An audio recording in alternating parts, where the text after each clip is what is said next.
Well, welcome to another edition of the full 80 minutes on Show Me the Money Rugby League TV. As you can see, we're joined by some Rugby League royalty on this week's show. It's not the postman and it's not Jomi. It is, of course, can I say current or do I say former England international, Luke? Former England international. Yeah, well, Luke Gale's here to join us to review what was an absolutely enthralling past week in the Rugby League World Cup. Not just the men's, but also the women's, which got underway at Headingley on Tuesday, and of course the Wheelchair Rugby League, which goes from strength to strength. Before we dissect what's happened and what could happen this week, just wanted to read this press release out that we got sent yesterday. So, the Rugby League World Cup for 2021 becomes the most watched Rugby League World Cup in the sport's history. So, the Rugby League World Cup has broken yet more records on its way to becoming the biggest, best and most inclusive tournament in Rugby League's history, with the broadcast figures up to Sunday, which was Tonga versus Samoa. It's just short of 19 million viewers, making it the most watched Rugby League World Cup ever. Brilliant. So that's that's since 1954, since the first one in France. Arguably, there weren't many TVs around in 1954. Speak for yourself, Tory end of some, There we go. You're showing your age now. You're showing your age, Craig. But yeah, every minute of every match today has been broadcast by the BBC. There was a peak of nearly 2 million watching England's impressive win over Papua New Guinea. And what's really impressive, and I put this out on Twitter yesterday, is that the women's figures and the wheelchair figures, they're just short of 1 million. You know, they are solid six figures, with over 700,000 people watching England against Brazil, and of course that massive England win against Australia in the wheelchair at the Copper Box in London. Again, another figure of over 700,000. So that's really positive, because ultimately what we wanted, Craig, out of this, when we said the BBC is showing all 61 games and you were a little bit flabbergasted that they weren't paying any money, you know, my hope is that 19 million people being exposed to rugby league is going to attract new fans, potentially new sponsors. Is that 19 million in the UK mix the same most watched? What happens if 19? No, that's 19 million on the BBC, yes. On the BBC, wow. Which is everything. So we know not every game has been on BBC 1 or 2. Some have been on BBC 3. Some have been on the iPlayer. Some have been streamed. But 19 million people have watched a game or a part of the Rugby League World Cup. I wonder what the figures look like in America then, Mick. America. No idea. Australia. We're not playing NBA, Joe. Just on that. So back to what we said. If we can take that type of viewing to Sky, to Premier Sports, to who are going to pay us and say, is this Super League, can they use the World Cup as saying this is what could be done if we get everybody behind it? Or is that not a commercial way of doing it? Because ultimately, we were talking about this last night, IMG current deal with Sky is up after next year. IMG going to negotiate next year, yeah. So you've got IMG going with hopefully all these figures and saying, look what can be achieved if we all get behind this game. We'll be judged then, Mick. I think this is amazing. This is absolutely amazing. Let's hope it does get more people to the sport. And I understand why I worked it out the other day. Do you know the sense to why I don't do it bottom at BBC say, and here's a game for you if you want to go and watch it. Here's your local team. Well, they don't want you to go to a game, do they? They want you to watch it on BBC. Correct. It took me about 3 weeks working out. I'm thinking, why would they not just advertise where local games are? And then I thought, actually, they want your views up. So, Mick, amazing news, absolutely fantastic. IMG are going to be excited. If this is giving us more ammo to create more budget for all the rugby throughout, through all what we're doing. By the way, I watched my third wheelchair game, I think, or second. Brilliant game. How good is it? I can't believe it. Yeah, it's fantastic. I've had through last maybe week or so, I've had 5 individual people come up to me and say how good of a game the wheelchair game is. More collision there than that. It actually is. Just on your points there, Mick, I find it's fantastic, and John Dutton and his staff have done a great job. I always find it hard because obviously at the start of the World Cup, everyone's moaning, should be more fans in, should be more fans. And we actually had a bit of a debate last night. My granddad's friend, he was moaning that it's at Arsenal, this England game. And I was like, well, they can't really win, can they? Because if you put it all in the Rugby League corridor, the M62, if you played at Wigan, played at St Helens, played at Leeds, you're not going to... So they're doomed if they do, and they're doomed if they don't, aren't they? I mean, I put it as a player, I said, look, I'd love to go down there in this semi-final at Arsenal. Go showcase your game at Arsenal. I always find it hard because they can't, like you say, that they're on an hiding to nothing, aren't they? If they go play at Arsenal and it's not full, or I don't know how many does Arsenal hold. Probably 90,000. Exactly. You know, we're not going to get 61,000. 61,000. Well, the good thing is that we've actually spoke to a few people in the game, because we got shocked when we actually did the analytics on our YouTube, and our number one viewed place on our YouTube was London. Oh, brilliant. And then we spoke to people at the RFL, and they've said, no, look, London's actually a very big market for rugby league. Brilliant. No, but we got in a debate last night when my granddad's friend, he's like, I wanted to take my dad, and it's like, I'm not going to London, but to go showcase your game, because it'd be just so boring if we kept it in that 762 corridor, wouldn't it? You're talking expansionist, you're talking traditionalist. Now, Mick believes that should be at Odsall. Mick believes that you should keep it at Blackpool. Whoa. No. Can I just say something? You're talking about you wanting this big semi-final so people can access it, but there's 40,000 tickets sold, so there's not many stadiums in the north of England which are going to cater for this crowd. Brilliant. You probably talk about the Etihad. We've already used St James's Park. Elland Road's hosting New Zealand, Australia on Friday night. So you know Old Trafford is hosting the final. So you're actually stuck. You're actually stuck. And with it being like the last sort of weekend of the Premier League, and this is the only reason why we're able to use the Emirates again, is because Arsenal are away this weekend. And then they've got the World Cup, so the pitch isn't going to suffer. Brilliant. And what I'm led to believe from a couple of Premier League clubs is they are going to redo their pitches as well in the coming week. So you've got, logistically, I'm looking forward to it's a great coup then, isn't it? It's a great coup for rugby league to be playing at the Emirates and down there. So again, well done. We got told as well last week. Mick educated us, being the number one trained man in the UK. Is that Mick said you can literally King's Cross. You might know this. And then the tube's literally next to Emirates. Wow. So it's probably the easiest one. He said it's that easy to get to, it's embarrassing if you moaned. Because you're literally King's Cross, is it right? Yeah. Is that right? Straight to Emirates? Yeah, literally. Out of King's Cross, you're on the tube for 12 minutes. Wow. And you're there. Fantastic. You're there at the front doors. Great planning. Kirby's mum and dad are actually going weekend, so it'll be fantastic. I wouldn't have minded it myself, to be honest. Just a quick one on that. Do you know when we used to go to watch you at London? Yeah. Because obviously you've been there for 4 years.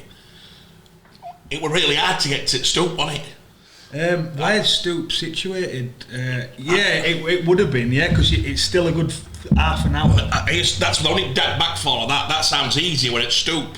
You had to we got a taxi from King's Cross. Yeah, you'd be in it ages, wouldn't you? Yeah, it was like 50 quid and it went ages, and then they used to take us to Twickenham. Used to set rugby ground, and it took me 3 trips and said, no, Stoke, rugby league. It's only about 100 yards. 100 yards. Off that bridge, South West London is the Stoke. That'd be a bit of a...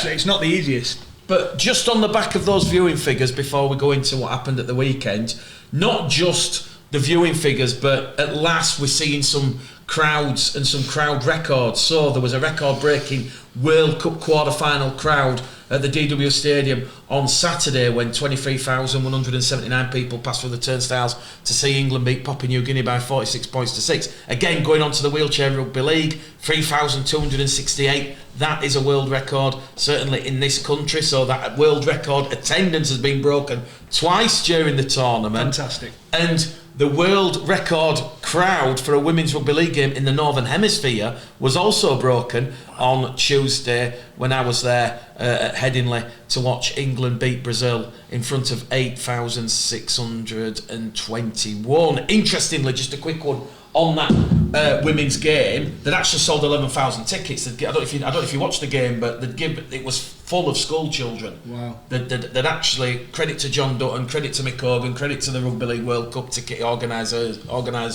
They'd done a deal with the local primary schools. That stadium was awash with young primary school kids, and they got a big 70 points to 0 win, and the waving the flags and the screaming at every try. What an introduction to rugby league. Many of them people, I was told 3,000, that's their first ever game of rugby league.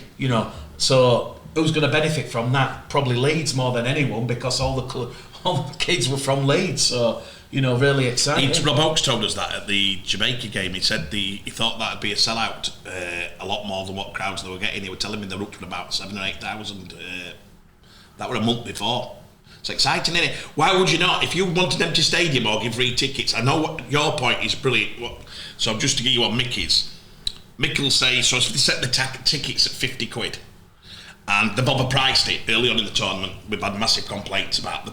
He's admitted it, as John Dutton. With inflation running at 10%, if he had his time again, the prices would be way down. And then they're saying something lesser money. But then you could have 8,000 seats for nothing. But if you give them for nothing, the people who paid 30 quid and 50 quid, it's unfair on what you've done to them. So there's a fine line in it. But something like that, I would say the traditionalists of the world would say, if it were me, I'd be like, I'm not bothered if you get a load of school kids and it's promoting the game. Yeah. What would I rather look on telly, an empty seat or 3,000 school kids? Well, unless you're in Utter, you'd say, get the kids in. Yeah, brilliant. And could they not word it by saying, any kid under this history, and then you're not going to complain. If you're sat with ticket and you're 40-year-old, you're not going to say, they've got a 40-year-old kid there with no... I know. Well, we're coming towards the end, sadly, but, like John said, if he had his time again, he would change some of the venues and he'd change some of the prices. Obviously, we're in a cost of living crisis. Luke, just give us your thoughts on the World Cup today. England, obviously, a team very close to your heart. You were representing England in the last World Cup down under in Australia 5 years ago. We've even, I don't know if the camera will be able to see it, but we've even got your quarter-final jersey when you beat Papua New Guinea by 36 points to 6 in Melbourne. Just give us thoughts on what you're witnessing from this England team. I think it's... There we go, producer Sam's going to... I think it's nothing short of remarkable, to be honest. Look, there were a lot of talk coming into the tournament. Sean Wane selections, has he got this right, has he got this right? I think every one of his picks have been fantastic. I think he got Michael McIlroy. I think he's been a great success. And almost, look, there's been so many good players. McIlroy were great. The 13. Yeah, Rick Radley. Radley has been immense. Yeah. Absolutely immense, and that was a talking point. Both halves have been great. I just think the team and the balance, it's exciting.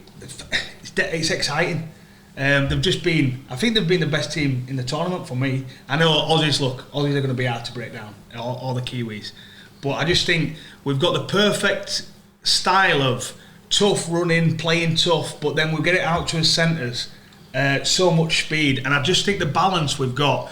George Williams has been probably the best half in the comp for me in this tournament. He's gone at Warrington where he seemed like he'd been playing with a lot of weight on his shoulders. He's come into this tournament and he's been absolutely unreal. I just think the balance of the team has been fantastic. It will be a tougher test this week, but I just think we're too fit, we're too fast. The rain or the conditions might come into it, might slow the game down, but I honestly can't see us being beat by Samoa.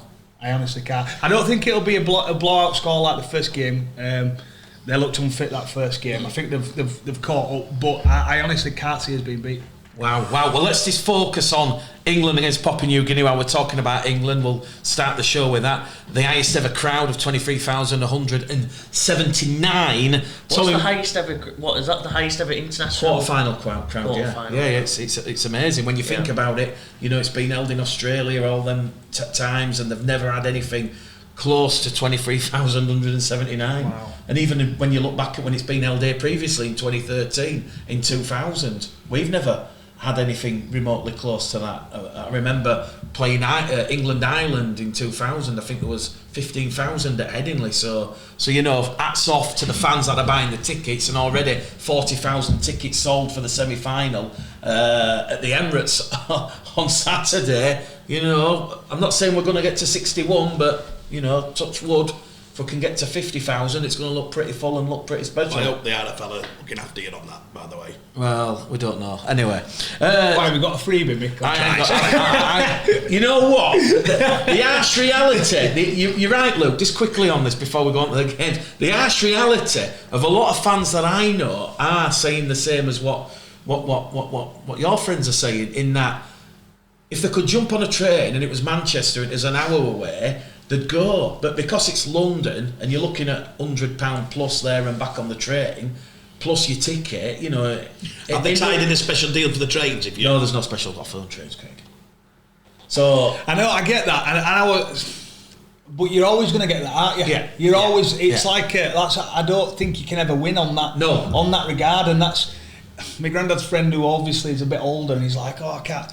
But no disrespect, you're always going to get that in this. You can't please everyone. You can't please everyone. No. We'd have 4 opinions on here, it'd be different. We always and it is. It's a tough one. But what do you think on England anyway? So we have been big-headed. I tipped all 4 with the handicap score. Yeah. It's gone out viral. No, we're not bothered about that. We're not bothered about egos. Just talk about. I thought you meant about me. No. I would say you mentioned the selection you think's got right. Our original programme, I had 3 players there that they haven't played. I wasn't sure about Tompkins' fitness, and I thought they wouldn't get through comp. Izip and Bo. I don't think we've seen best of Sam yet. No, I think having Sam there, you know better than anybody having. I think that helps George massively, Yeah. and I think you're seeing that Sam is a great talker, he's a good leader. George seems to be playing a lot. Look, Wane knows how to get the best out of him, and he's almost said, "Look, shackles are off. Him and Wellesby, no sides at rope, playing both sides. Take them on. Play what you see. Take them on." Sam's obviously helping a lot there at fullback, but yeah, I get that. And then we had one of the big shocks I put in my original selection. I put Chris Hilly against what now looks like a good decision. He's been fantastic, hasn't yeah. So at the time it was like, I know lads slaughtered me saying that's, you know, and I thought it was, but I had Mike McGeekin in. I think I had Mike in. No, mine. I did. You did. Yeah. But Elliott's one of my favourites. I didn't think John had the form coming in to guarantee a place, but we know Wayne, he loves John. Yeah. So that would have dicey. And then the wingers one was the biggest debate. Brilliant. Because I had Ryan Orr over Dom Young. Over Dom. And that probably. Both great players. Dom's starting, he's going to be an England superstar, and Ollie, you just know what you're going to get with Ollie, and that's why I say why Wane and Lasty have done that good of a job, because I think they've got the perfect blend of experience, age, and youthfulness. Yeah. The speed, we look fast. I think both centres have been. Callum Watkins, we said how good he's been, and Herbie Farnworth has been fantastic as well. Dom Young, the beat people, it's exciting, it's fresh to watch. Here's one for you though, Luke, and I'm adamant about this from start of tournament. If we, and I'll put this to everybody, if we go out this week, let's just say Samoa beat us, which by the way, I'm with you, they'll give us a better game. Yeah. They're in a different position. They're going to miss, Mick can tell us a little bit that they're going to miss that prop. He's been very good. Yeah. And there's debates on Twitter about how we should let him play it, and John Wilkins came out on Sky yesterday and said let him play, it's ridiculous. Yeah, it is. So for me, you know, but he's playing. Right, there you go. Who is? Oh, is he playing? He won his appeal last night. Yeah. Junior Paolo won his appeal. Right, well I've not seen that. I know. Go on, he won his appeal, yeah. So my debate on that would be, is you look at that situation and you say, as well as we played, Luke, if these beat us, it's a fail. It's a disaster. Yeah, it's a disaster. But that's, is that the pressure of playing at that level? Yeah, I suppose that's the world. We're speaking about the 17 World Cup, and it was probably different. We never played. We didn't play that great. No, then we got to the final. And then we nearly won, but we never played. We never played like this England team. They've gelled. I spoke with Elliot Whitehead this morning, and he said, "I told you." To be fair, they've gelled that well. And they've been probably faultless. Look, second half, It's always a nightmare second half when you're up by 40. But they have been faultless. But we went through a 17 where we beat Ireland, we beat Lebanon. We were never fancy. No. We were workmanlike throughout the whole tournament. I thought you played better in final. We probably played our final were probably the best we've played. But yeah, I suppose that's the pressure of this. If they tip out at the weekend, it's a massive disaster. What do you think there, Mick and Joe? For what all we've done, if these beat us at Emirates, well, you've had a bad night at office, or it's been. Or do you say disaster. Sean Wane's? Well, it's got to be a disaster because. Well, we've got to be careful saying disaster, though, aren't we? Because it has to be. I'm being honest. You weren't on the show when every single person but me predicted we'd go out in the semi-final. So I can't say it would be a disaster. I've got to say we've got excited because we're just beating teams 60-0, 55, 50, whatever it's been. We go back to them shows where I think I can't remember, out of the three, someone wasn't even confident we'd get to the semi-final. That's what Sean level we were Wane's at. adamant that they were going to win it from the start. There'd be no one more disappointed if they go out this weekend than Sean Wane, believe me. And I think he would openly say. But I get what you're saying, it's all relative. I think we've been fantastic, but Just be careful tapping it will be a disaster, mark my words. I think it will. I'm saying based. Dad, you didn't even see them. I think it was you that struggled seeing them get into the semi-final. No, certainly won't be. I said they get to semis. Let me explain it. Let me explain. It's easy. It's an easy reply. You were nervous. It's an easy one. I said they'd get to the semis. I thought Samoa would be better. What we saw in the quarters. I was so shocked at Samoa that first game. So I thought Samoa, the reputation and coming over, that's were going to be the real dark horses. The first game, I couldn't believe it yet. After timing, I went, oh my God, and probably would have changed. Samoa going into this game, and I'm going to say something which will obviously not be popular, will give England a game this time. Yeah. I think historically, without being disrespectful at all, it probably starts now. I think you've cranked it up in quarterfinals, but let's all be honest here. We played PNG 50 times. We beat PNG 50 times in our country. Yeah. We beat PNG by 30, 50. I said it. We will beat them every day. In our country, our conditions, forget about that game. You were nervous before. Yeah. Last week you said you'd win, but before that, earlier on in the tournament, when you weren't sure about some of the players that were getting picked. I think you've got to be, because I've tipped all four. There's a bit of something in you. There's definitely not. I'm trying to over debate. Don't get your ego involved. Let's keep to I'm glad you're in the middle, Gale. Thank you. So let's keep to what Mick's asked. I think this is a crank up of absolute. If you watch that quarter final, Mick, and I watched England, Gailey's just said faultless first 40 minutes. Probably the best 40 minutes I've ever seen in England. I don't even like saying because my heroes are all from. We were texting, weren't we? I've never seen an England team. Everything just flowed. Yeah, I've never seen an England team. But it's going to have to flow a lot more. I was the only person that could see England reaching the final. I was the only person that could say that. You feel a bit unjust because your dad's jumped on your bandwagon now. Yeah, he's now. Hey, do you know what? But no, it's not that. I'm only having a laugh with you there. But no, with respect to Samoa, they've not got there, Joe. No, yeah. Are you going back on the original predictions? I'll be honest. Original predictions. After what I saw, I had England Tonga at the Emirates, and I think I did actually have England bowing out. I think what everyone did, but Mick, I think what's happened here, everyone before the tournament, everyone got excited about the Tongan team, the Samoan team. Yeah, Look how many good players they've got, and probably done what we always do and not looked at ourselves, the English team. Oh, have we? And always thought, look, everyone's been over-egged, top and bottom of it. I think everyone's been over-egged. England, and it has suited Sean Wane. They've gone under radar. No one spoke about England before this tournament. No one. Do you know what I think he got, Luke? I think Sean Wane got, we said this in last week's show, there were a period in that France game where they were poor, 20 minutes, and Wane's face was like, oh, you see, yeah, it would definitely. And I said on the thing, it's the best thing that's happened to Wane. Do you know why? He got a chance to run in, doors fired up, and then Wane's gone, you can see him slavering. They saw a bit of that other side of Sean, which is obviously, Jimmy was saying last week, he's probably the one, will they sit on the roles? Jimmy said no, he's probably the one person who's not going to allow him to sit on any roles. Yeah. He's probably the one coach who's angry and determined. Yeah. Listen, they've done nothing wrong so far. My to throw a debate in would be, they've not been tested. They're going to get tested this week. Yeah. If they beat this kid, for me, I've said it from the start, my favourite player in the world at the moment, and I get his name wrong all the time. Why? But he's my favourite player, Luke. For me, he's a running half, he's a modern day, he can defend better than he can attack. He's not like a purist like us, he's probably kicking game, left peg, high bomb, he's got a bit of a grunt. But you watch him run the ball, it's like watching no offence, it's like watching Benji, Rangi, that type, but this kid defends better than all of them. He looked ordinary at first game though. Yeah, he looked awful. And he looked his head go down. For the first time I've ever seen him with his head down. And I agree, he's one of the best six in the world. George made him look ordinary at first game. We said it. And everyone talked. In fact, someone tweeted it. We said, is George Williams now the best in the world? He's beat the best in the world. Well, yeah. Look, it'll be. I think the weekend's game will be a lot better, and this is where it all counts, doesn't it? This is where it counts. Yeah, and you were being a player. Yeah. You're building up to semi-final week. It's shit or bust. Is that an added pressure? Yeah, 100%. Yeah.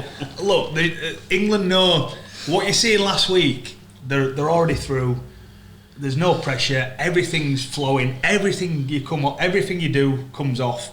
It'll be different this week. I think it'll be a nervy 10-15. But I honestly just think we're too good all across the field. I think what type of characters would you say we've got on the team then? You'd have to probably look at the team and go, have we got the characters that can? If the going gets tough and the play doesn't come off and the drop balls, there's knock-ons, they get a few, let's say they get a try or two ahead, have we got the characters that will come and fight back because and get no better to ask the Luke. On Wane, they've all been there. He's got the experience of Elliot Whitehead. He does it every single week at the highest level. Every single week over there in the NRL. Then you've got the youthfulness of Wellesby. Wellesby's not bothered if he makes an error. He made most errors in comp, didn't he, Wellesby? He's not bothered. He's just going to get the ball again. George has played so good this World Cup, and I just think he's got that experience where Sam's been there and done it. I do. I honestly can't see us being beat this weekend. Have we got? Come on. No, I was just going to say, Craig, based on what we saw against Papua New Guinea, that 26 minutes where there were 6 tries and 32 points, I have never ever seen anything like that before. I mean, yes, England did get lucky with the drop ball and it being grounded in the in-goal area, but you saw Wellesby and Williams at their best. That's the best game, and I don't mind saying this. I'm not saying this because he's a former Bradford lad, but Tom Burgess, he was outstanding. I've got to be honest. I'm watching that, and I'm watching Tom Burgess, and I'm looking at his meters, and I'm just looking like, meters after impact as well. Like you said with Oliver Wilson in the academy game, like a pig in shit. Honestly, and I've not seen a forward display like that. Didn't James Graham say it's the best display of an England forward he's ever seen in his life? Well, I'll be honest. I go back to Stuart Fielding in 06 against West Tigers. I have not seen. That's how impressed I was with Tom Burgess. Again, Chris Hill, another player who people criticised when Sean Wayne unveiled the squad. We could add what we've not said on the show. What a lot of these England players are doing is answering the critics. Yeah, but we've not said something on the show, and it's just dawned on me. Have we got the best pack in the world? Yes. I just love Radley, honestly. He's probably 92 kilo. He goes out, and you can see how the defence has been equally as impressive as the attack. He goes out, he leads from the front. You've got him and McAlora. I listened to Wane's interview. He said, "Look, we're going to play a good Samoa side, but they're going to play a good English side as well." We are just, and they can hit, and they can be fired up, and we'll match and go more than the Samoan side. They'll be fearing our line speed. They'll be fearing all that. Like you talk about Samoa, you talk about. I've been massively impressed with our defence as well, and Radley. His ball work, his hands, he's such a classy player to watch. Do you know what? It's interesting because the player we all want to watch, and if you watched him at the first 2 games, I dropped it into a top coach. I shouldn't have done it with disrespectful of me to, and I've gone. He's not for me, son. He looks clueless. Nick Ward, Joseph Swally. In them first 2 games, the reputation come over as probably the best young player in the world. Yeah. He's the first £1 million a year plus player. He got in a lot of the team of the year. And we watched it, and I'm like, is it because they played him full-back, because they hadn't played him centre, can they wing? I saw glimpses of the day, and I was like, wow. Yeah, good player. That is the rawness, the young kid who's learning. I spoke to Radders about it. Radders said to me, he's first up after every training session, asking what he can do better. Lee, what can I do better? Lee, if I had to do him one-on-one, I saw bits of him there and I was like, wow, that first game, he just looked like he'd never played in that position. He looked so raw. It's almost like put your best player at fullback. Yeah, which is what they're doing now. Yeah, that's what it is. Joey Manu. Joey Manu.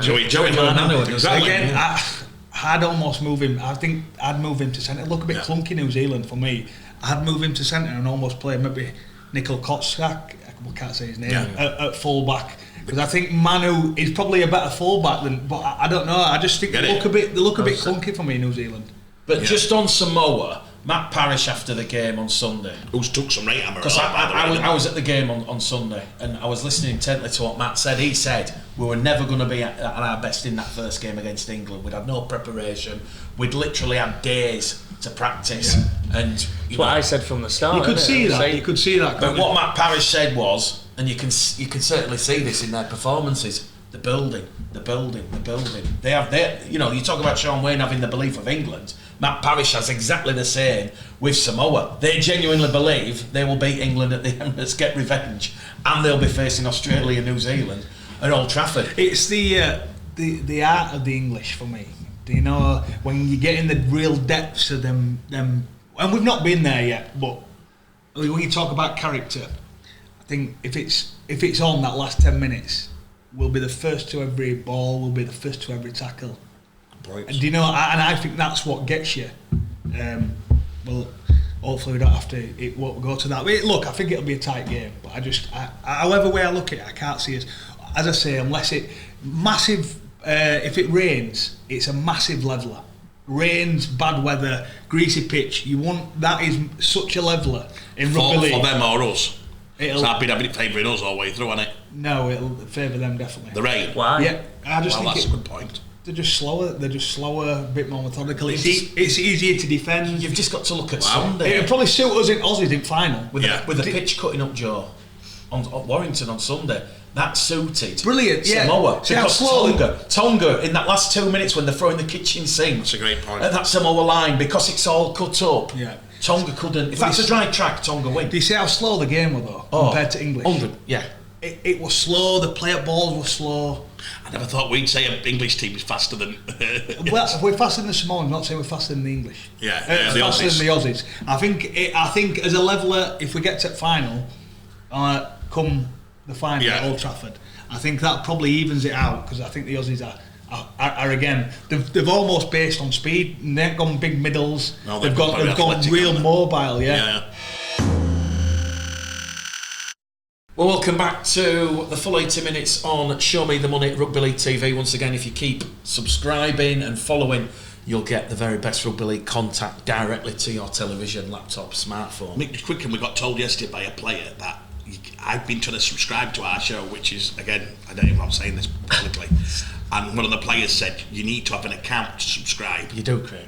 A lot of players didn't know that as well. So if you're a player joining us, please, on your smartphone, it's relatively easily, download the YouTube app, create an account, give your email away to YouTube, and you give your email away. Don't start that political thing. No, I'm not. You've got to use your email. We've brought a bit of sense on now, haven't we? But no, you're not giving your email away. I'm just saying you subscribe through your email. You get an account. Listen, we're not selling data on Sly. We're not selling any data, crikey. But I'm just saying, you can call yourself whatever you want. You can even be a current Super League star and hide behind an alias and give Craig and me grief. we're open to constructive Hey, you've had a few of them, haven't you? Actually, to switch subject, I get a phone call every week. What's Show Me the Money on about now? All my pals who Craig's hammered over the last few shows. We've had Jake Connor on. He wants to come on show now, though. Jake wanted to come on show actually today, mate. He's had an operation, I think, on his thumb, but he wanted to come on. I think give Craig a bit of shit, to be honest. I'll embrace it. Yeah, but I think all the newspapers are cutting out, aren't they, and just highlighting Craig's Show Me the Money said this. I get phone calls. It's terrible. Totally out of context. A lot of it. What makes me laugh is I broke a big exclusive a couple of shows back. I said we're not going to Blackpool, we're off to York, and no one batted an eyelid. Yeah, you're not as controversial as Show Me. I'm not controversial. I just need to take it out of context. But yeah, this will all get took out of context. We are joined by Jimmy Mack. He's lost the Mystic title. No, you've lost it. You're not doing it. He's lost the Mystic title. Jimmy, your thoughts on England's 46-6 win over Papua New Guinea? Gale has already said Victor Radley. We've given enough praise throughout the tournament to Dom Young, Callum Watkins, Herbie Farnworth, the halves of Williams and Wellesby. I was really impressed with Tom Burgess and Chris Hill. Yeah. Real forward-based game. That laid the platform for Wellesby and Williams to do their thing. Give us your thoughts on it. I mean, Tom Burgess is the one that I said it last week. It's probably a bit naive from me, but I didn't realise, as daft as it sounds, when I was at the Greece game, right behind the sticks, I didn't realise how big he was. I know it sounds obvious, but he's so much bigger than even Knowles, and I know he's not the biggest forward, but his performance. Compared to Chris Hill, that sort of thing. Yeah, but even Chris Hill, I couldn't believe how big he is, and that's also the best game I'd ever seen him play against Greece. But that opposition was weaker, but then to back it up and probably for me best player on the pitch. And also, am I right in thinking he didn't come back on? So he's going to be fresh, and he didn't play big minutes in that game. I think he took Radley off. I think he took. Did he take Tom off? In fact, he did. I think we've got this, Tom going into this next game fresh as anything. There's a great one he can help you with here, which can add on to your thing, and you know it better than anybody. Out of the 4 Burgesses coming up, you know it because we were quite close to him at the time. Sam, we knew were coming at 15. Luke made his debut at Leeds at 18 and a half, went to London at 19, 20, whatever.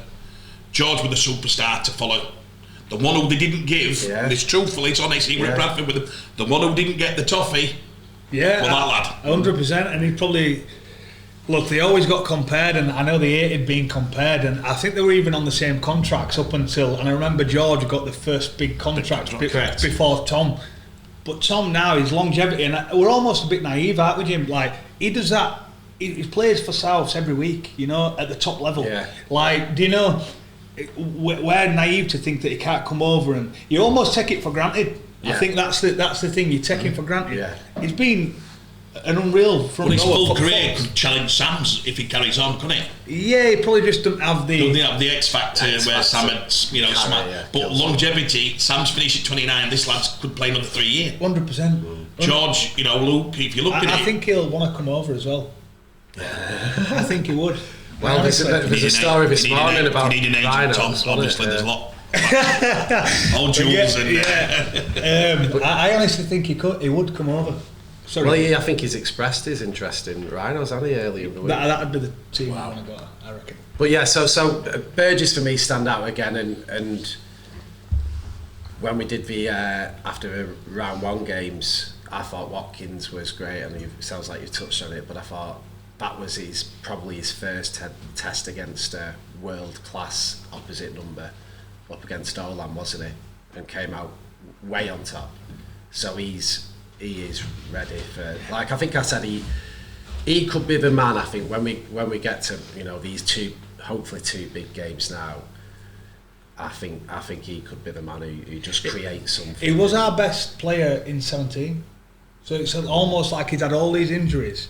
He's probably maybe not as fast top line speed, but he's as sharp. He's probably strong. He's probably stronger. And Callum were our best centre, I think probably our best player. Well, the ankle tap coming in the 17 World Cup, and again, he's just a massive threat. And he has been all year. I'm just so pleased that he's got over the injuries. He deserves it more than anyone. You mentioned 2 players there. It's brilliant, isn't it, how you judge players? There's 2 players there who've absolutely had the boot into them, at certain times in the career, and they both come back and they're finishing with flourish, haven't they? So it's not how you start, is it? Resilience, yeah. Callum's last 4 years, he's gone, he's had to go through what happened at Leeds, he went to Gold Coast, not good enough for this, he's broke, his knee's gone, in thing, he's not going to be the same player. Just that best season, we did a thing on him, saying personally, best season this year at South, the best century comp. Yeah. Even back row, he played 9 times. He was best back rower. I said I come off the pitch, and he was the best back rower I played by a mile.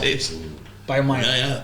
So I suppose if now my question for our half-back specialist is, my concern, that Samoa Tonga game, we did call it, we said it could come down to what the half-back, Luai, just having that little bit extra and having his moment, and he did have his moment. He had that tryout and nothing. I felt sorry for Tui because he didn't have his greatest game. Yeah, a few things didn't come off for him, did they?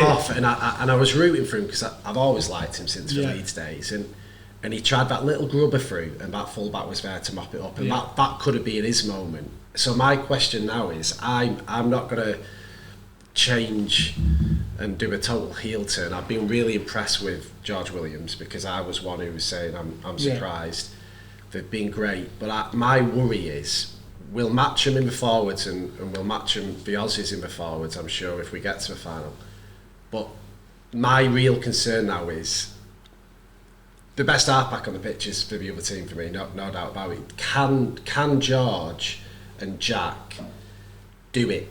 At that higher level? Yeah, that's what I've always been worried about when it comes to these real big games. My term has always been, they've not got that manager to take them round and organise what you were extremely good at. And I worry that when it comes to that crunch, Luai will create something, I've no doubt about it, but can they do it?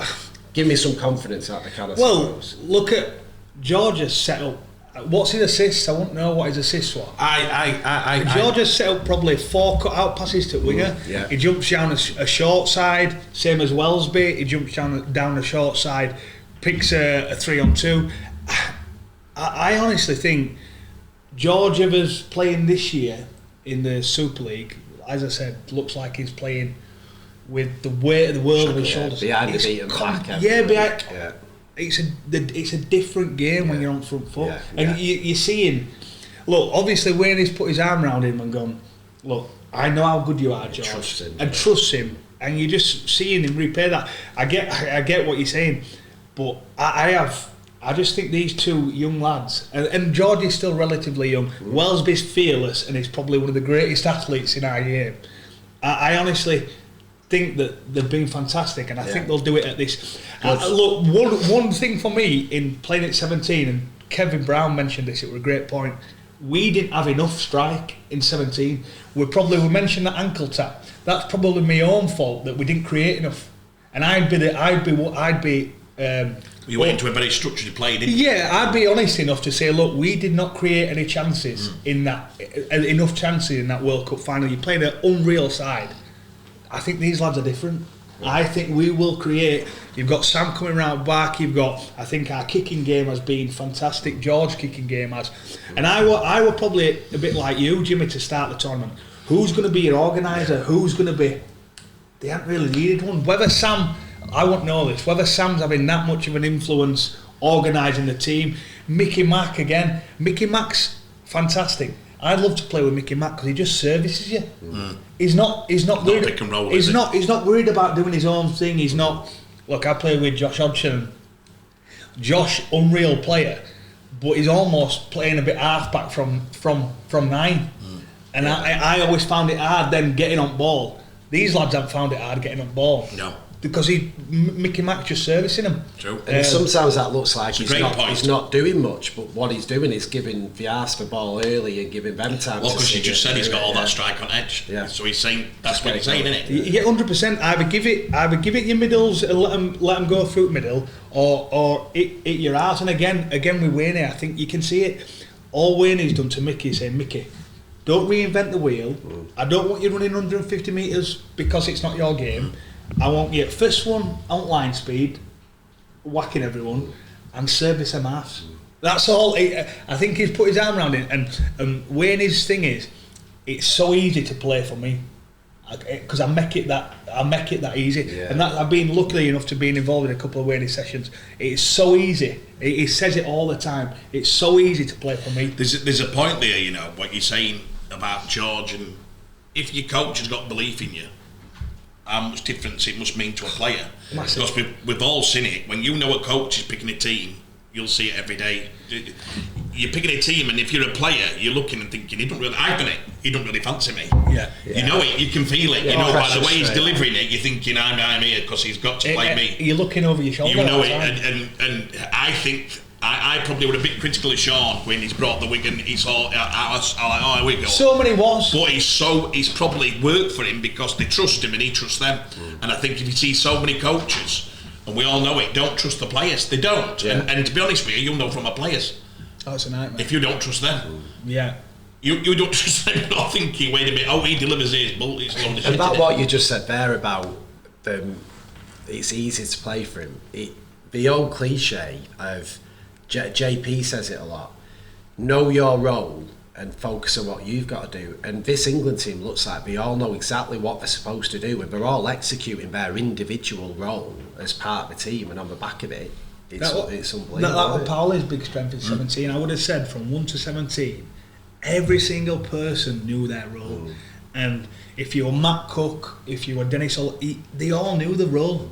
You know, and I think that's where, again, trust. We've give Wane a lot of raps, haven't we? But I think that's where he's been so good. And the players he's picked, he believes in them, they believe in him. Yeah. We could open show though next week and they get hammered by 50. I know, we look like idiots. The Glens will be coming in like we showed you sugar. Honestly, I'm still very cautious because that Samoan pack, we talk about the England pack.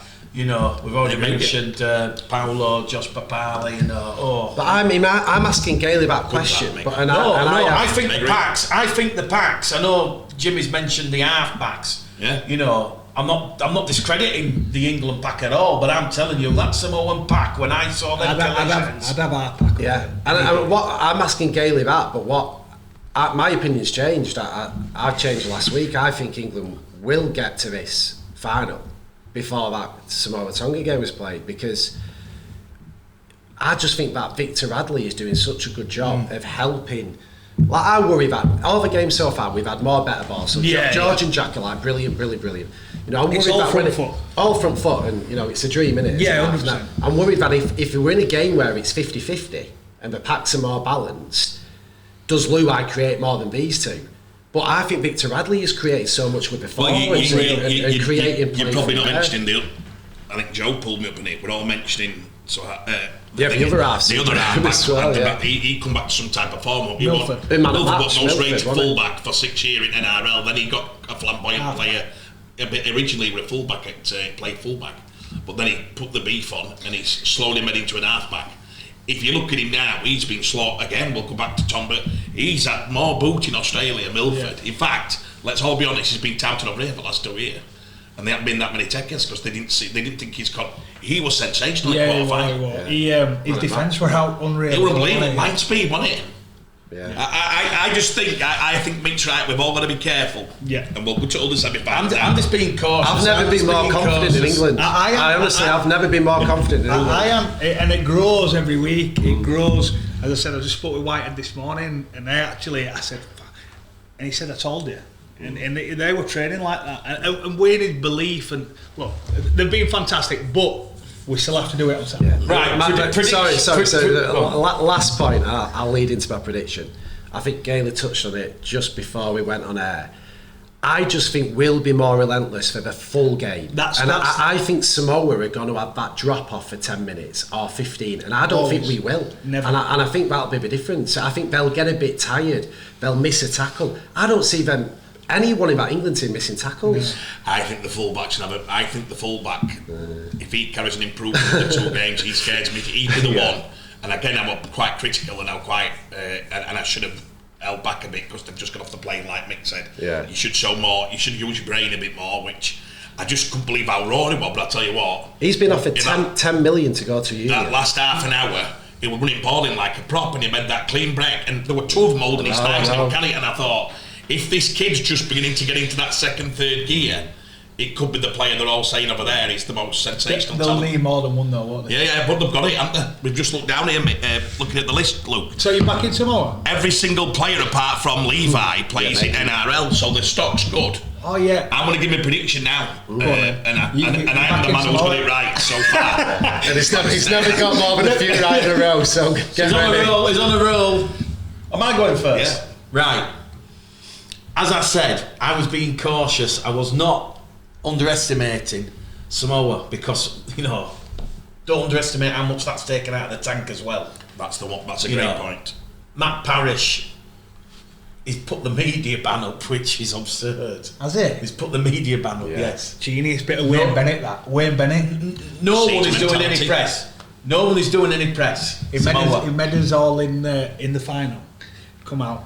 We got to the final, we beat Tonga. He said, lads, if you ever get interviewed I just want you to say how good Australia are and just say we've got no chance in winning. It was genius, yeah. Just keep talking about all the greats for Australia. Look, they've got Cooper Cronk. Look, they've got, and just don't mention that we've got a chance. Genius, really. But in the room, we were just that confident. I've got England to win.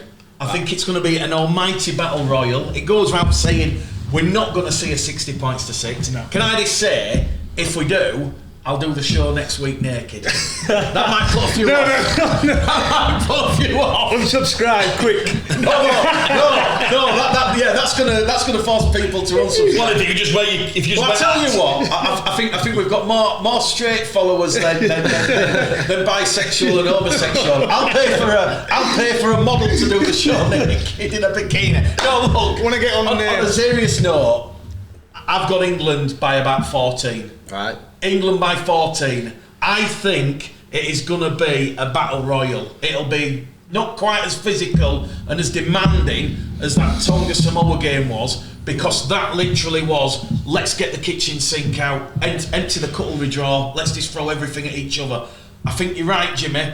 I think our forward pack, it might take a while, be a war of attrition at the Emirates, but we'll just ever so slightly win that battle, and that'll allow Wellesby and Williams to hopefully do their stuff. But in terms of a score, England 32, Samoa 18. 14-point win. Go on, Craig. I think it. I don't think go last, Craig. I don't think it'll be anything crazy. Well, I don't think it'll be high scoring. I think it's going to be points at a premium. If I'm wrong, I'm wrong. Well, me and you have been freakishly similar with our predictions so far, and it's not changing. I've got 24-12 England. I think we'll get that extra try when they get tired. Near end of the first half, maybe that 65-70 minute mark, and I think we'll win by 2 tries. And it wouldn't surprise me if half of England's predicted 30 odd points, what I'm saying they get, if that comes in a 5-10 minute window when Samoa are fatigued and they've given away a couple of 6 games. But that's what I've got. An England win. We're off to Old Trafford, baby. I just honestly can't see us being beat. I'd almost go by a little bit more, whether everything sticks or I just honestly can't see us being beat. So I honestly think we'll put 20 points on them. Nice. It might not be the flashiest game, everything's just been brilliant for England, but I just can't. Everywhere I look at it, I do think it'll be tighter. But if you're Matt Parrish, Luke, you're watching that start against Papua New Guinea, because the one thing Samoa don't want is England to get that roll on and starve them of possession. I mean, that stat. Have you given that stat yet? I only saw the stat when I got home. And it was like England had made 900 and some metres. 650 and they made 49 in half. I think the one thing, and we mentioned it earlier, the roles have absolutely reversed. Everyone coming into this tournament were talking how good Samoa were. Yeah. Everyone was Samoa. England went under radar. It's completely reversed. Samoa have got a free shot at it because they got pumped by 60. They got pumped by what score was it? 60.54. Last time they played, they have got a free shot at it, which will work in their favour. But I just think they're too good. And it's 10 points on the handicap as well. That's how the bookies are seeing it. That's a good. You mentioned we're not allowed to bet, but I would say England cover that. Yeah, you mentioned what Bennett said in 2017. Can you understand what Matt Parrish is doing then with the Samoan players? Brilliant, because all they're doing in camp now is England are going to be, all they're talking about is England are going to be that confident, they're going to go in overconfident, they're going to go, we're just under radar, we're going to come in, we're going to ambush them. That's what they'll be talking about. Wane, mark my words, will not let them rest on the laurels now. Yeah. Wane will be going, boy, it'll probably be their most intense week of the whole tournament, and I expect it to be Samoa's as well.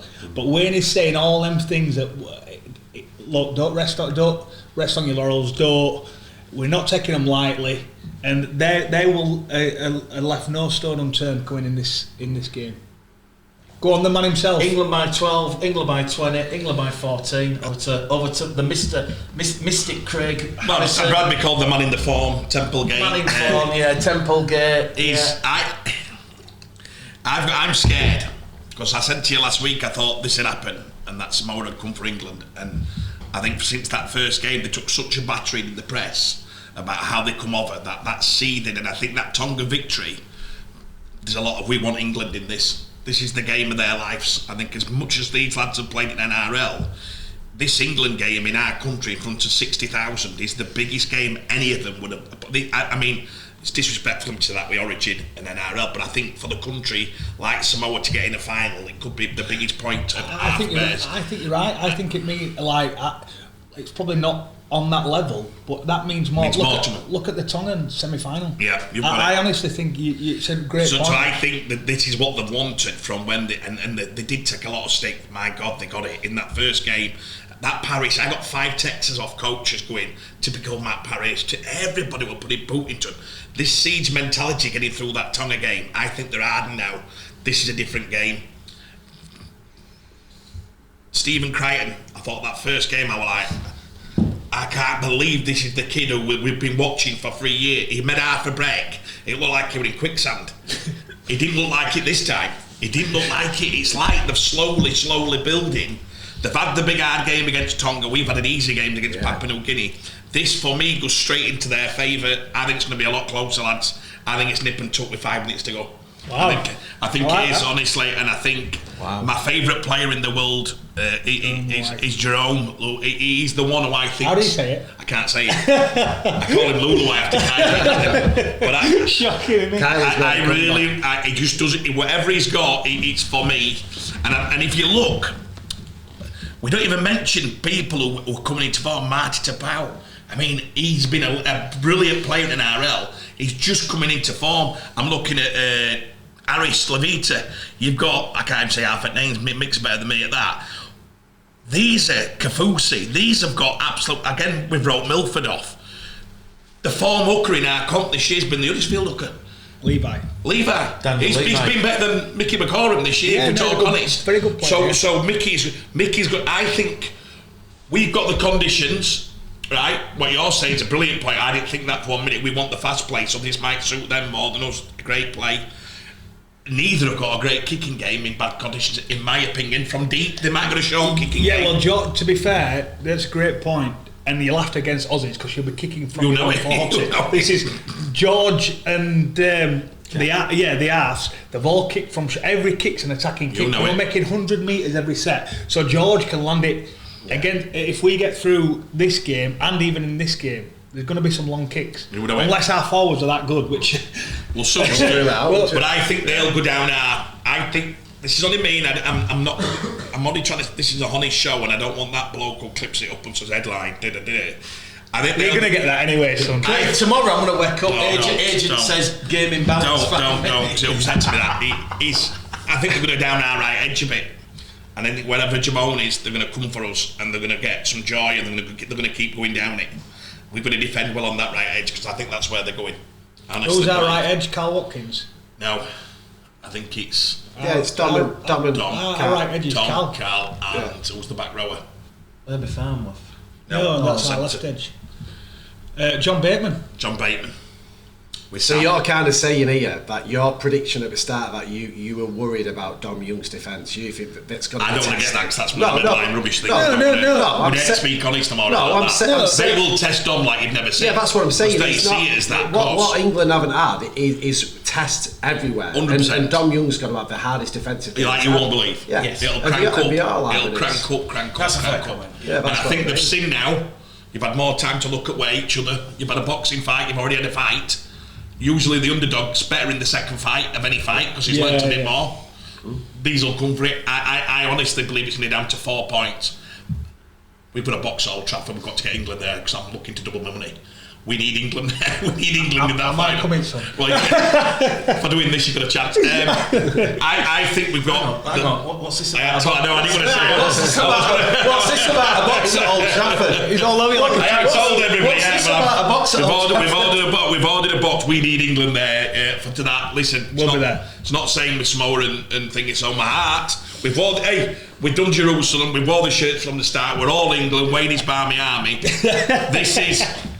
Listen, whoever gets through, you know my feelings on them Aussies. That's enough. Craig, you've gone. I'm worried. You've gone from 6 points now in the space of 5 minutes to 4 points. If we talk another 5 minutes, does it go down to 2? Honestly, we'll definitely not drop kick. This is going to be a close game. I'm telling you, because it's cult rugby as well. And if you look at us, we've said earlier on, we've got a good running game this time. Luke's addressed how much strike we've got. We have. But that's different when it don't come off and they're going to punish you and get a bit of... They got no field position last time. Yeah. The kick chase were crap. The defending were crap. They were penalty. I think everything they've learned, and I just got a feeling they're going down that right. I just think they're going to... So are you going England by 4 or Samoa? England by 4. England by 4. Just my heart has to tell me that. Yeah. Just a quick one for Gale. Gale, you've played many games, but as a player, can you relate to what Samoa are going through where you've played?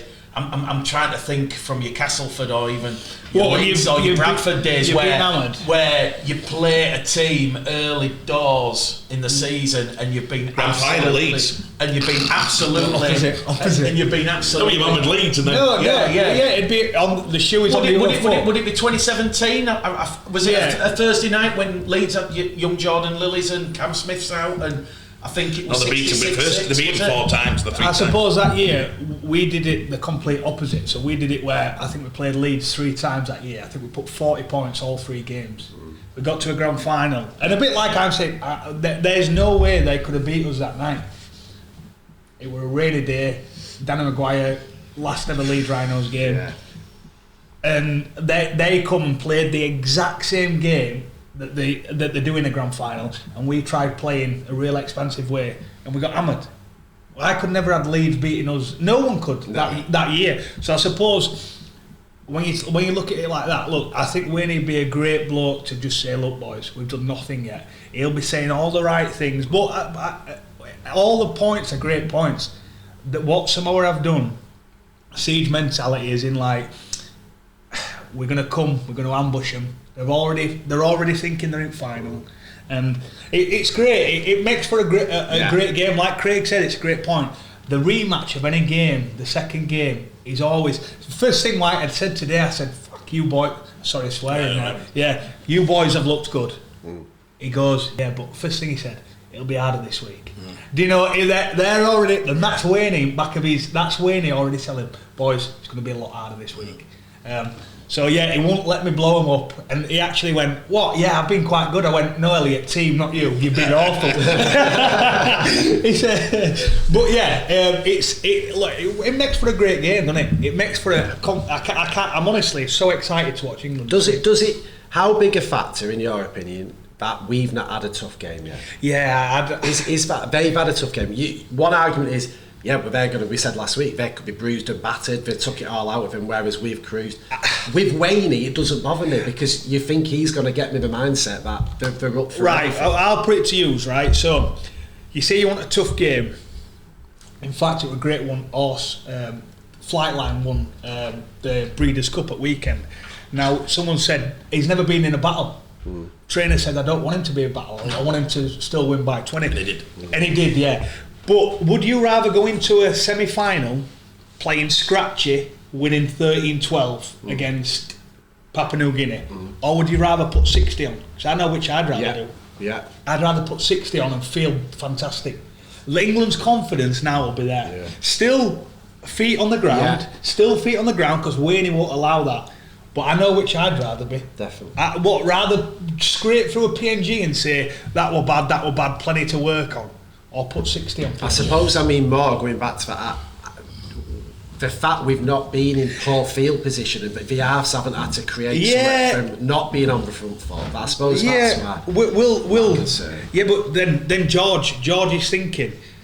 George ain't got no bad thoughts in him, has he? He's thinking, I'm playing unreal. Yeah. I'm playing so free. Or would you rather? I've been average this tournament. I've been kicking from my own 40. Yeah. Again, I know which I'd rather be. Yeah. Do you know? And I get what you're saying. We've not been tested, but we'll get tested this weekend and we'll come out of the side. I agree. And one thing what you said, Jimmy, which I think could potentially make it a lot closer, is when you look at Jerome and Milford against Wellesby Williams, if the England forwards aren't getting in that field position and you're having to kick from deep, you know. Samoa's forwards won't get him in that field position. Wow. That's a big call, Luke. It is a big call, but I would say middle third. Our line speed is on. Papali looks average again first game. I know they've just got off a plane. Victor the Inflictor, line speed, absolutely nailed. You know what? And we haven't mentioned this. He went after Papali in that first game. Went after him. It was game over after 8 minutes. Every time Papali got ball, he absolutely nailed him. Game over. Victor's he'll do it. He'll do it again. He's going to be a key man this game. He'll do it again. I won't ever have Papali running at me. So I can't say this. I don't want to be accused of sitting on fence, but I've listened to you, Gailey, and I'm now going to put England by 18. I'm going a bit more further out. I'm getting on his predictions. He ain't got one right yet. I get it wrong every time. Joe, we need your prediction. England, Samoa. No, you're going to come and give. All right. I'll swap with you. Sam? One, Joe, you were getting ball last bit. Hey, I've slaughtered him. He's gone and got his fucking... Nice, Jay. Just get my thoughts clear. Well, welcome back to the full 80 minutes on Show Me the Money Rugby League TV. We've had another set swap change here, and Show Me the Money has come on with some youthful exuberance, and he's given his old man. And he's brought a notepad. So it's business. Craig's knackered. He's off for a lie down. We've all tipped England. Joe, over to you. You've tipped England from start of tournament, I do believe, haven't you? Thank you, Luke. I appreciate that. Get me. Yeah, I've said England final. I think nothing's going to change. I'll disagree with that. I've just stood there listening to you all, and you've all dived. I think, Luke, rightly so. I think you've influenced everyone. You've pushed everyone to England winning more strongly. I'm going to go again. I think it'll be close, and I'm going to go England by 6. You're with your dad. I think we're going to start fast, fresh, early. I think we're going to take the lead, and I think from what showed in that quarter-final game is that they can come back, this Samoa team. They can fight. They can get the yardage. Taylor May showed up now. Crichton looked better. Toto looked unbelievable. They're all on fire. Suaalii in full, but I think they'll come fighting back. We'll dominate them, as you've all said, in the props, in the second rowers, in the 13. But I think they'll just slowly get away, and they've got the speed. They've got that top end speed. If they break clear, love Sam, amazing in attack, but I don't think Big Sam's catching them if they break clear. So I think they'll catch us up, and we'll scrape at the end final. So you think it's going to be a bit of a war of attrition? War of attrition. I think we'll go ahead by 12 in the first half. I'm getting in depth here. I think we'll go ahead by 12 in the first half, something like that, and then they'll score 1/2, and then tight game. Which in a semi-final of a World Cup, you'd half expect, wouldn't you? And it should be, shouldn't it? It should be a close game. Well, you look back to the semi-final you played against Tonga. That were like chalk and cheese, and it were like we were all. I think I actually even thought with about 10 minutes ago, God, this has been quite easy. It was only 18-0. 18-0, yeah. And Tamalolo bounced it across the line and he'd done nothing all game. There's a famous picture. He hands me off. My feet are about 3 foot off the floor. Goes 80 yards, 2 Lola here under sticks, and that started the onslaught. And you just the crowd got on back of them, and we just could never get back into the game. And look, we got a decision at the end. But yeah, it was. Should we not have got that decision, mate?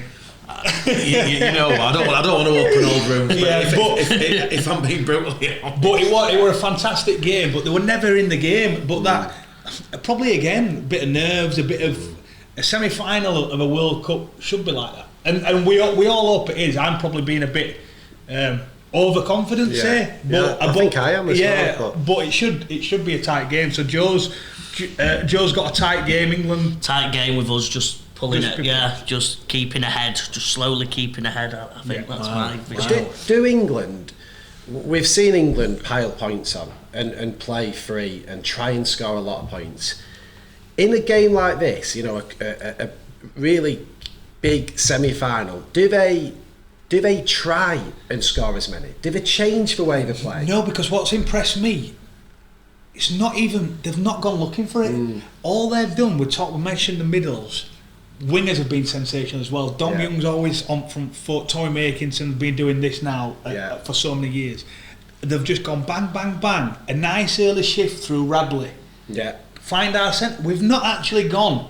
We've not thrown it around, Scott. How many times have we seen a mad offload, or we're actually just playing within ourselves? System. Yeah. And we could, we on a really good day, we could score 40. It's not like we're not going into this thinking, let's just try and get 24-6. No, anything could happen. Yeah, I think if we do, Jim, we'll lose. Yeah, you just want them to play, and I think that the best thing, too good at that. the most impressive thing for me is the balance of the team.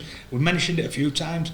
They just look so good all across the field, with his middles, with his shifts, and all real. It's not being forced. None of it's being forced. It just looks smooth as. Yeah. Wow.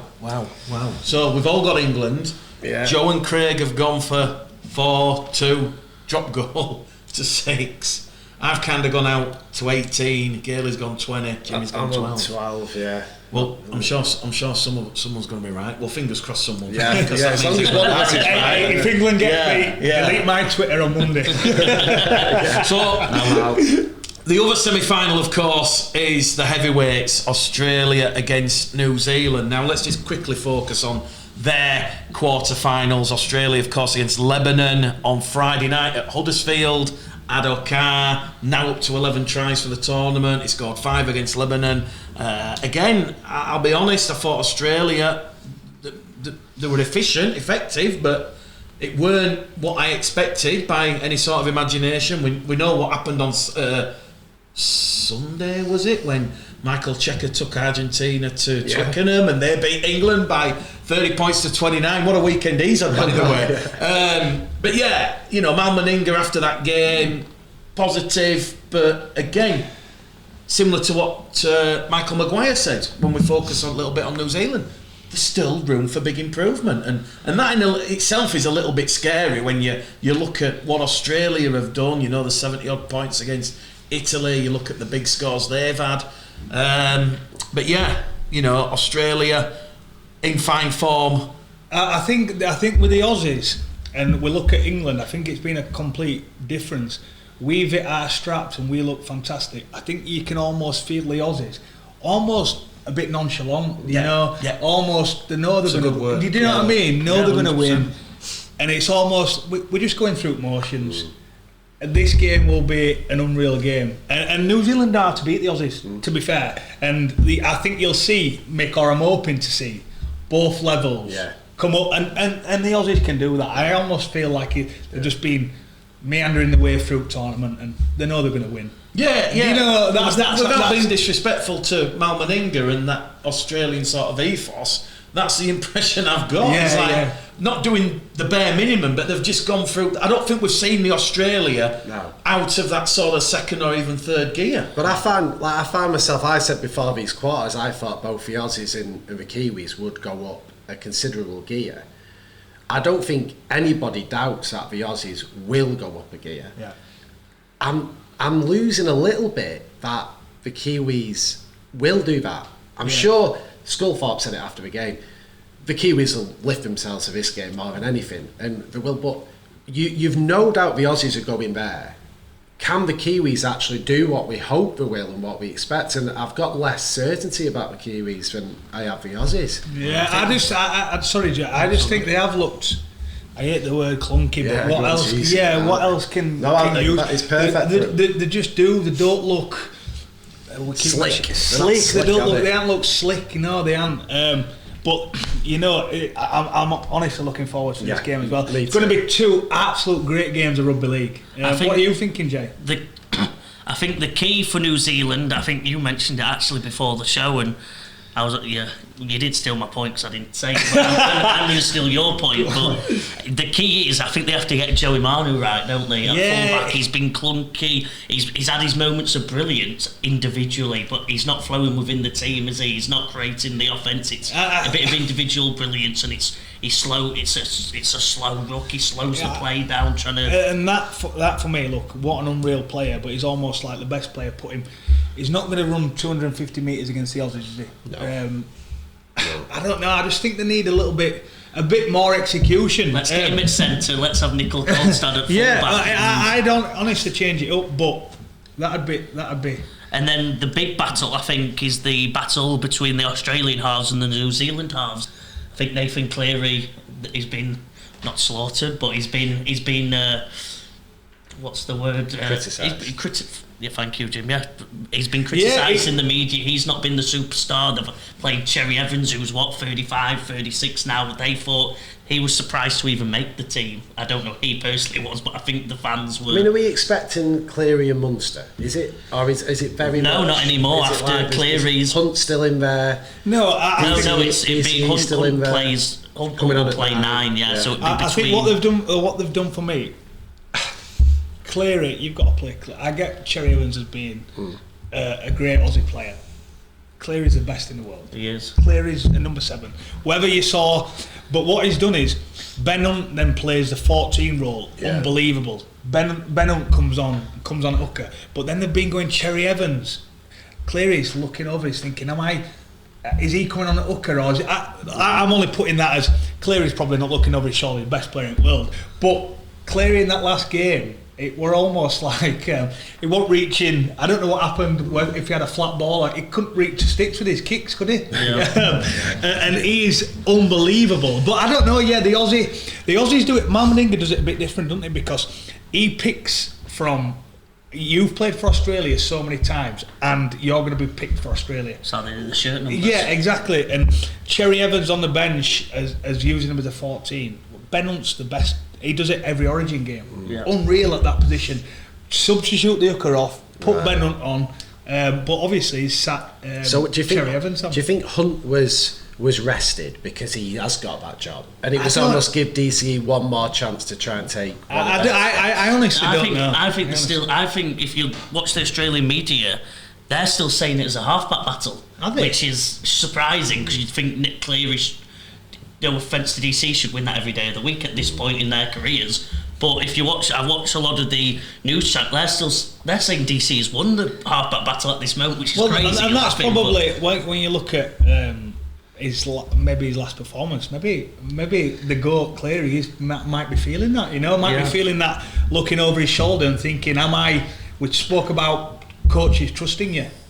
I know his dad trusts him. He just won him 2 premierships. Yeah. So maybe you're seeing you're seeing a bit of that. I don't know. I'm waiting, a bit like you, Mick, waiting to see the real Australia. Yeah. Well, you can. I'll say that about New Zealand because I mean, again, a very narrow and I won't say controversial, albeit the captain's challenge effectively did decide that game.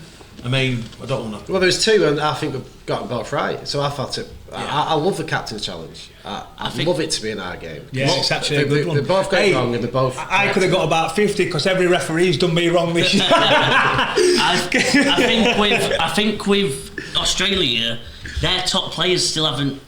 They're not even in 5th gear. They're not even in. Except maybe 5%. Addo Carr, but Addo Carr's actually finished the season well, but he didn't have that good of a season. So I think going into it wasn't there. He wasn't. They're not looking at Addo Carr going, he's the best player on the pitch. Oh no, he's just the best. He's the finisher. He's the finisher, but he's not had that good of a season until the end. Start of the season, they think he's gone. Well, not gone, but they think it was just because he was on a good team, and then he showed it at the end. But then you've got names like Latrell, haven't you? Latrell's not shown up yet, and he could be the best player in the world. I just think it's all going to show itself. I think. Here's one for you, Gale. Yeah. You look at that New Zealand team. There's 6 players from Melbourne in there. You look at your Jerome Hughes, your Brandon Smiths, your Bromwich brothers, and then you look at the Australian team, and obviously Cameron Munster, Harry Grant. Let's try and put this into sort of like. We've missed a perspective from you. What I'm trying to say is there's a lot of players in both teams that feature predominantly for one of the premier Australian clubs in the Melbourne Storm. What's that like from an international perspective?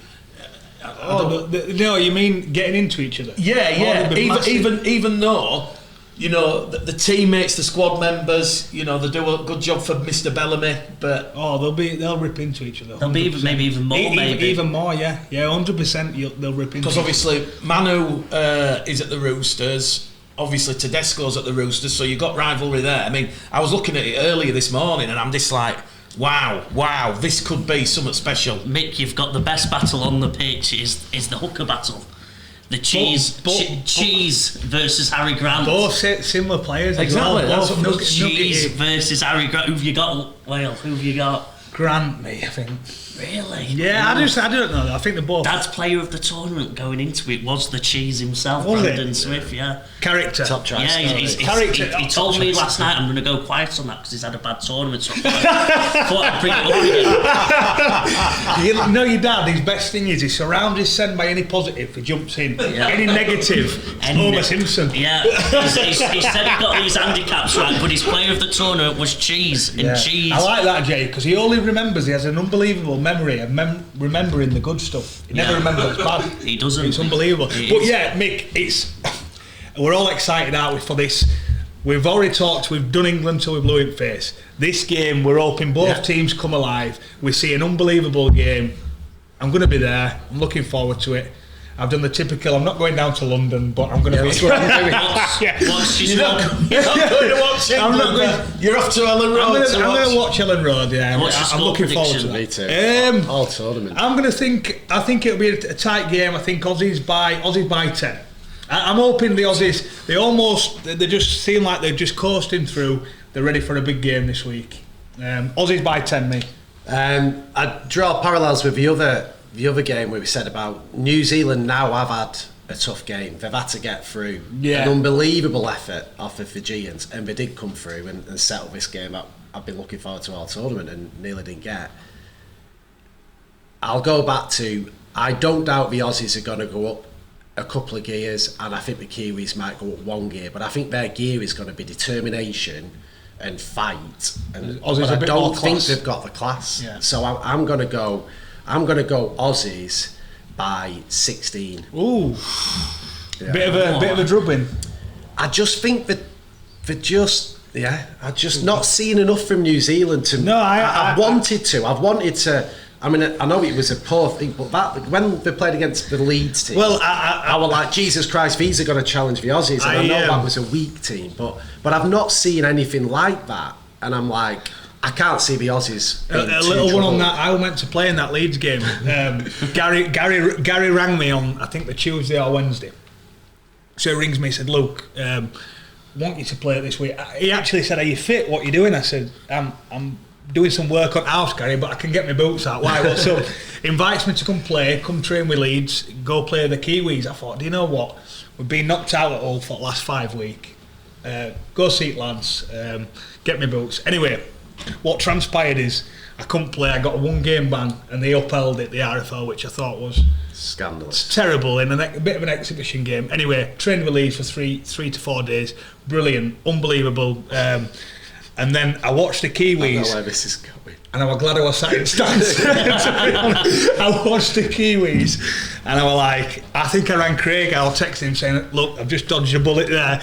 But they were fantastic. And look, Leeds, it was a tough one on Leeds because they've just got to a GF. They all wanted to be on the holidays. They played, and they put up a good battle, but they were fantastic, the Kiwis. But I were expecting that. I think I texted him saying, look, they're a serious team, but then I just hadn't quite seen that come to light through this tournament. Did I say 16 or 14? 16. So I'm going 26-10 I'm going with. Will you write Craig's down, because he always seems to he just changes narrative. I've given up. He changes his narrative. I've given up trying to hold into his word. No chance. I think New Zealand's spine have to show up. The halfbacks haven't shown up yet. I don't think they've played. Joey Manu needs to figure out the way he's going to fit into the New Zealand team. Yeah, not almost being the best player, playing at full-back and do alt running. Well, it's a bit like Swiley, isn't it? With him playing winger, but he wanted to play full-back. Manu's played centre all year, so you can tell that he's got the talent, but I think he's still trying to figure out the full-back position. So if New Zealand can figure it out, I think it'd be a close game, but if Cheese and them don't show up, I've got Australia by 20. Ooh, I think Cheese will show up. I think this is down to Brandon Smith leading him. He's got to lead him, and he's got to have a game of his life if they're going to keep it close. It's all based on effort, You've gone for 20. I've gone for 20. I like it, lads. I like it. Put yourself out there. I don't think Joey Manu is. I don't. I've seen your word there, spine, and you're quite right, Joe. You know, you look at Manu, you look at Dylan Brown, Jerome Hughes, Brandon Smith. I like that Jerome Hughes though. Yeah, I think he's unreal. If they turn up and play to the potential, we've got one hell of a game at Elland Road. Completely agree. We have. We've probably got. Are you there, Mick? On par with Samoa versus Tonga. Are you there, Mick? I'm not there. DJ. Listen, Listen, can I just say something? When you DJ and you've got these residencies, bloody hell! you can only get Fisher. You can only get some. They only allow. I play a lot of Fisher as well. Yeah, I'm losing it. Yeah, listen. I might be in my 30s, but I'm up to date with all the current dance music. Trust me. I love that, Mick. Hey, yeah. Mick, can you get us after I go to the game? Can you get me some tickets for the nightclub after? Yeah, you're welcome. I've been on a Mick Gledall night out. It's not bad, you know. It's not bad. It's been to see me. I get them all going. Brilliant. But yeah, it's frustrating because it's you have to work. Yeah. But no, my prediction. You know what? I'll be honest. My gut's telling me. Everyone's building this up as Australia, New Zealand. It's because it is Australia and New Zealand. I know, Jimmy, but what I'm trying to say... He's saying that's not the true match, the true game's Australia v England. Well, look, I'll be honest. I've got Australia turning up and New Zealand not. You think it's not going to be the game we're all wanting? Listen, I've been watching a lot of NRL 360 and they're going crazy about this, and this is a chance for New Zealand because if Australia win, that means they've been in every World Cup since year dot, in the World Cup final, and this is a chance for New Zealand to finally show what they're about and appear in their first World Cup final since 2008, when they won it. Listen, I'll be brutally honest. I don't want to go as high as Joe, but... You think Aussies by quite a bit? I've got Australia to win comfortable.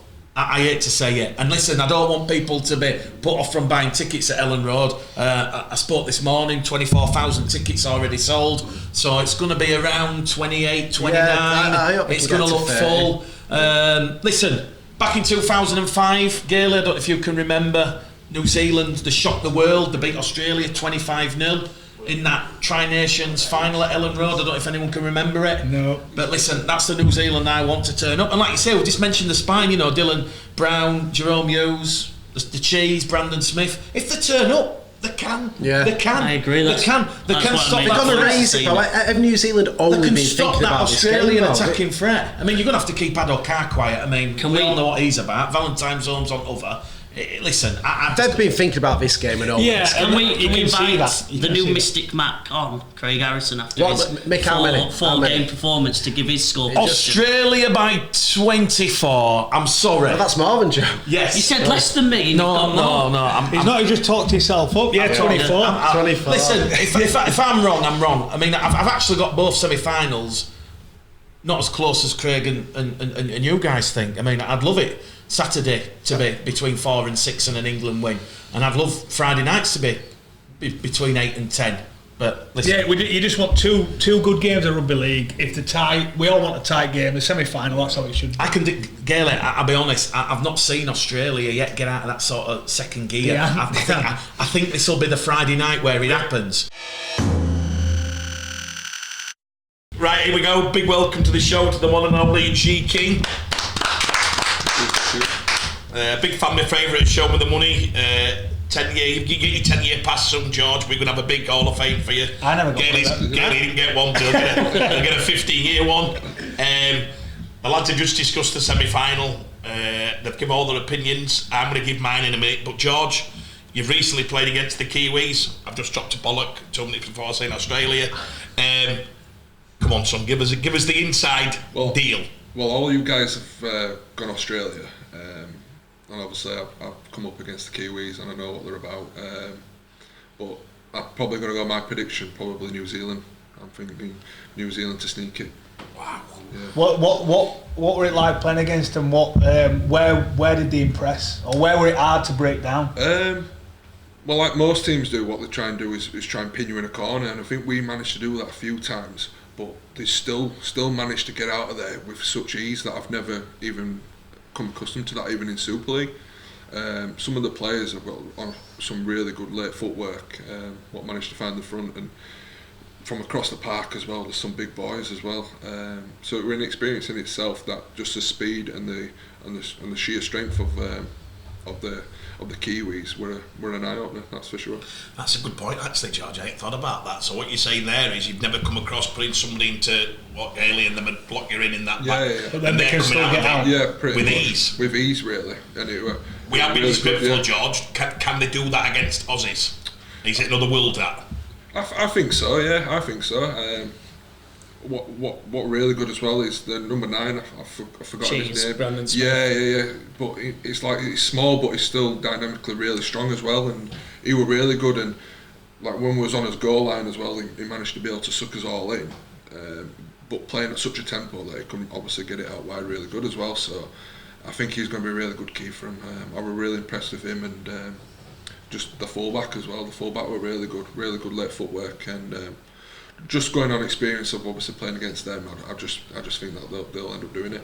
I like it. It's interesting, George. There you've gone for the same player I earmarked a month ago. What, best player in the world? Well done. The cheese. I thought you meant fullback. No, cheese. I actually had him as my danger for the World Cup. So I'm pleased you've said that and validated my opinion. But what is good, George, there is, and I'd like to test you on this is back to where you've just gone with Ireland, and Luke said to you as you come in, disappointed? I'm dying to ask you because I had you in the quarter-final. Yeah. The Lebanon game killed me, George, and I called it on here, and I was so upset for you because that was your World Cup game. You get that win there. You're playing. Ultimately, they played the Aussies, didn't they? Yeah. Lebanon. You'd have played Aussies in a quarter-final, which for me would have been once in a lifetime. Yeah. Give us the scoops on what we were all disappointed. Did you come out of that cup disappointed, or did you say we did well, or what? Bit of both, really. More obviously on field that we're obviously disappointed that we didn't progress. But what you got to understand is that Ireland before the World Cup wasn't really very well professionally run. In terms of like organisation, it was more or less just turn up, play, you're done, pretty much.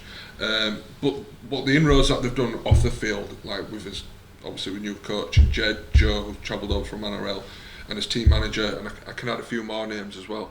But what the basis of what they like stuff like what like in the build up to like pre-season and stuff like that, you build like all your structures and stuff like that. I feel like they've done that in this World Cup because it's been the most professionally run organisation that I've been part of. So definitely off the field we definitely made strides, but on the field, I've got to say we're obviously disappointed that we didn't go further because that was our goal, quarter-final.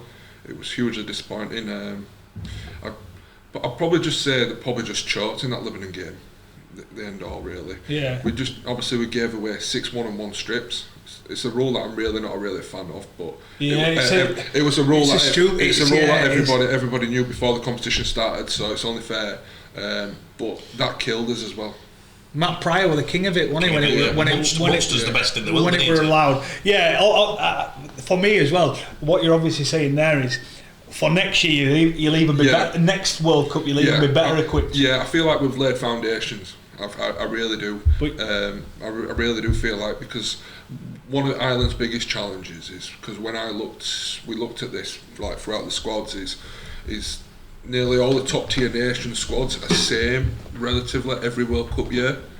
So you have about 8 or 9 probably from that same World Cup, whereas Ireland, we only had about 3 or 4. So relatively we need to try and keep the same squad every year, and adding obviously new additions now and again because not everybody can play every year with injuries, bar not, is to try and keep that continuity. But I think we will.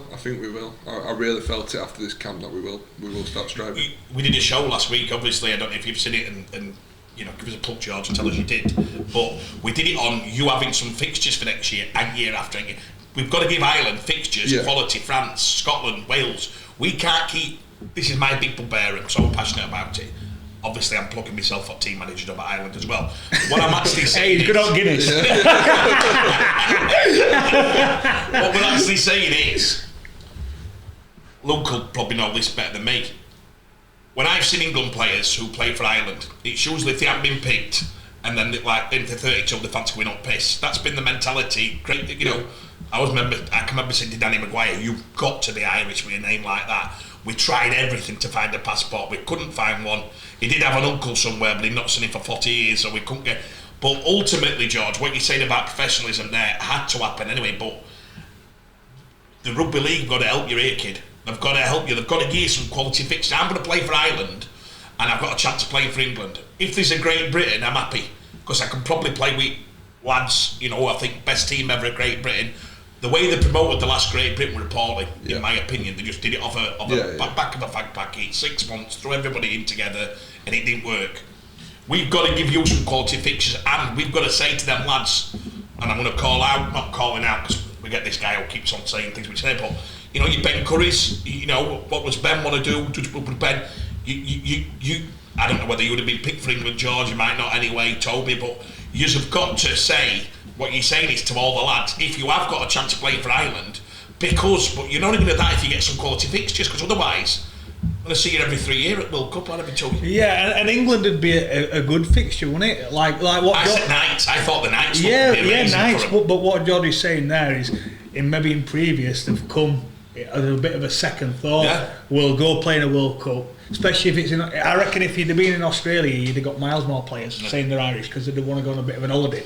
What Georgie just said, we're trying to change that, trying to build a foundation which he feels like they have got off the field, and that'll obviously transpire onto the pitch as well. Yeah, and how do you get, Luke? Let's just say you've got Irish ancestry, you've got English, and your first priority is, do you think I'll get picked for England? And then you go, I don't know whether I'm going to pick for England. Are you then looking at Ireland as your second, like, if I don't get picked there, I'm going to play for Ireland? I think Ireland are going to play for us first. I suppose Irish as well, that's what they're like, I'm Irish. Do you know, I suppose it's the good old age one with the Tongan and the Samoan and the Aussies. Mickey Mac now's played in the World Cup for England. He's played for Ireland, yeah. Look, it's one of them, innit, where you I don't know, are you English or... would you play for the best? The Aussies do it, don't they? The Samoans have chosen Fijian, yeah. Ultimately, this is why Tonga, we talked about it, Tonga changed the world. Because they wanted to play for Tonga. And then 3 years ago when this stops now, they got the federation right, they said, come and play for us, we'll become a force. Forget about doing that, and all of a sudden they all turned out, they sold out 200,000 people in the crowd coming to get in the ground, and they changed it forever. Ireland have got to have that moment when they go, come on. Well, they've got to make better incentives then to be an Irish player, haven't they? But that's what I felt, like I say, like off this foundation of this World Cup, I really believe that his coach, Jed, has really laid that foundation down, so he's made sure now that players that do come in, you know, your history, you know, obviously where you come from, you want to know everything about your family members, why you wear the shirt, and X not. And he's almost gone away from the past of, you can't filter between the two now, you know, back and forth. You know, it's either Ireland through and through, and I understand that rugby league is a short-term game, and obviously players need the financial because of obviously what England could become. But us as a country, obviously we've said it many times now. If we want to be serious, we've got to act serious off the field. You know, so use teams like England. I'll even add France in that occasion now because I think they've stepped up a little bit off the field. And you know, so if we want to be serious, we've got to be serious looking off the field as well to help us on the field. Yeah. And they've both got to work. Does that require a team based out of Ireland? Yeah, well, that's the talk and that's the hope. Is setting obviously some sort of Ireland UK based structure over here. Same against in Australia, obviously where the cash cow is and where the big sponsorship is. In Australia, because there's a lot of Irish big communities in Australia. So my aim and what I think should happen is a bit of like of a triangle type thing, but it all feeds into the growth and domestic growth in Ireland. Yeah, I love it. We've got a plug. I hope he's watching this for you, and we're going to hold this back when I become your team manager. Eventually, when I become the coach, team manager, and whatever, is we've got one of the biggest hitters in Ireland who is a rugby league fan, big friend of mine, and Luke's. And I think we can get him involved. I'm going to call him out here live on the show. But this lad's got, you know, he's major player in the horse breeding trade, and he's an absolute anorak. Never misses a game. Am I right? He absolutely. He was in America with a budget bigger than what our show is. by about 40 million Five times. quid. And he's saying to me, oh, we've got Breeders' Cup, but I'm trying to watch rugby on the other side, how do I get it? And I'm laughing my head off. Honestly, he's a massive rugby league fan, and I think he can get, he's always said he began watching Wigan as a kid. Big Wigan fan, wasn't he? And he said that's how he followed it, and then he's followed rugby league, he loves it more than rugby union, loves it. And I've always said, if we brought someone over, even if it's a satellite show, I don't know how we do it, put a game on. Do we get the young Irish lads playing? How do we get the young Irish lads playing? And Huddersfield have just done a great thing where they brought 2 or 3 of the lads over. Put them at Huddersfield at 16 and they've become... I played in Belfast. You might have been a bit young. No. I played for England Knights in Belfast. Wow. It was unreal. Right. Yeah, we played Ireland in Belfast. I didn't know that. That's fantastic. Well, that's what I think we need. They need an home fixture, but I'd do it in Dublin. On fixture, get and they'd sell out. I think if they, and I said this to Roger, if they did it right, and they got them in, and then they could ignite another generation of Irish young lads who say, but we've got to be able to say to them, we'll come under 4 camps a year, and any player, we'll bring Super League. If we've got some talent, let's bring. Come on, guys, we've got to. And eventually having your own franchise, that'd be amazing. But for now, the Irish are mad into any sport. Yeah, are they? But get if you ever get a Dublin team, I mean, imagine. Sponsored by Guinea. Well, we're on away fixture, aren't we?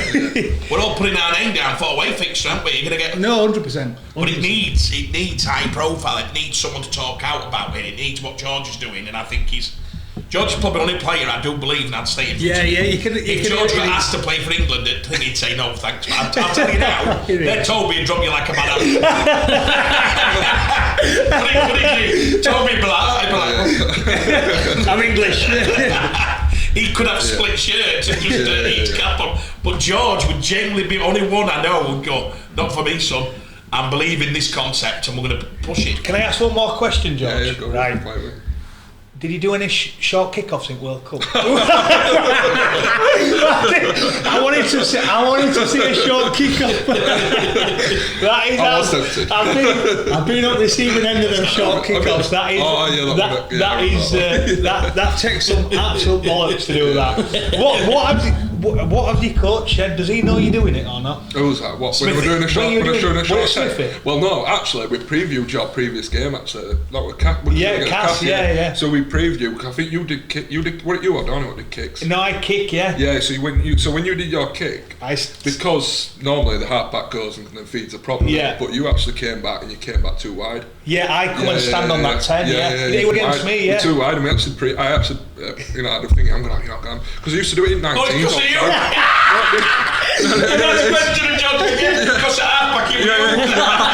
Halfback comes wide. Make a great clip. That we were 18-0 down at the time. You might as well have a go for it because we're 18-0 down. I'm not sure we won it a Super 8s game.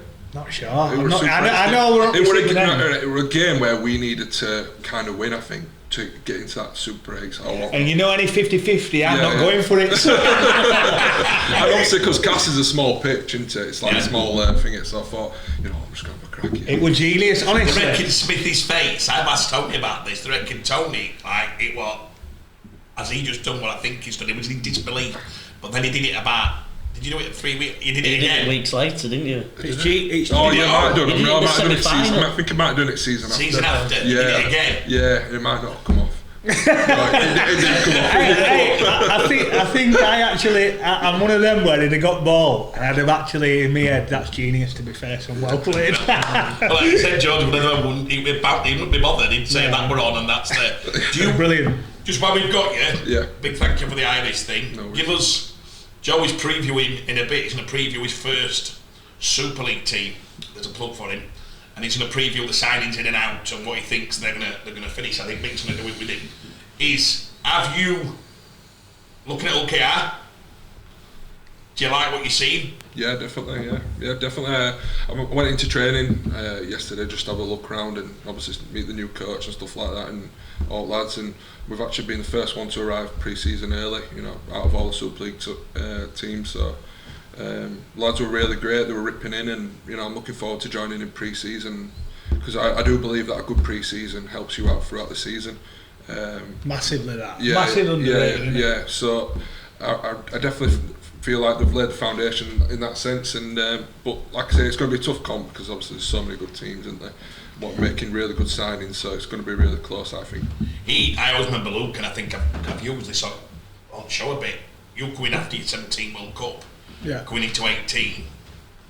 You took a lot out of you, did it fatigue-wise, because you played about 30 games last year.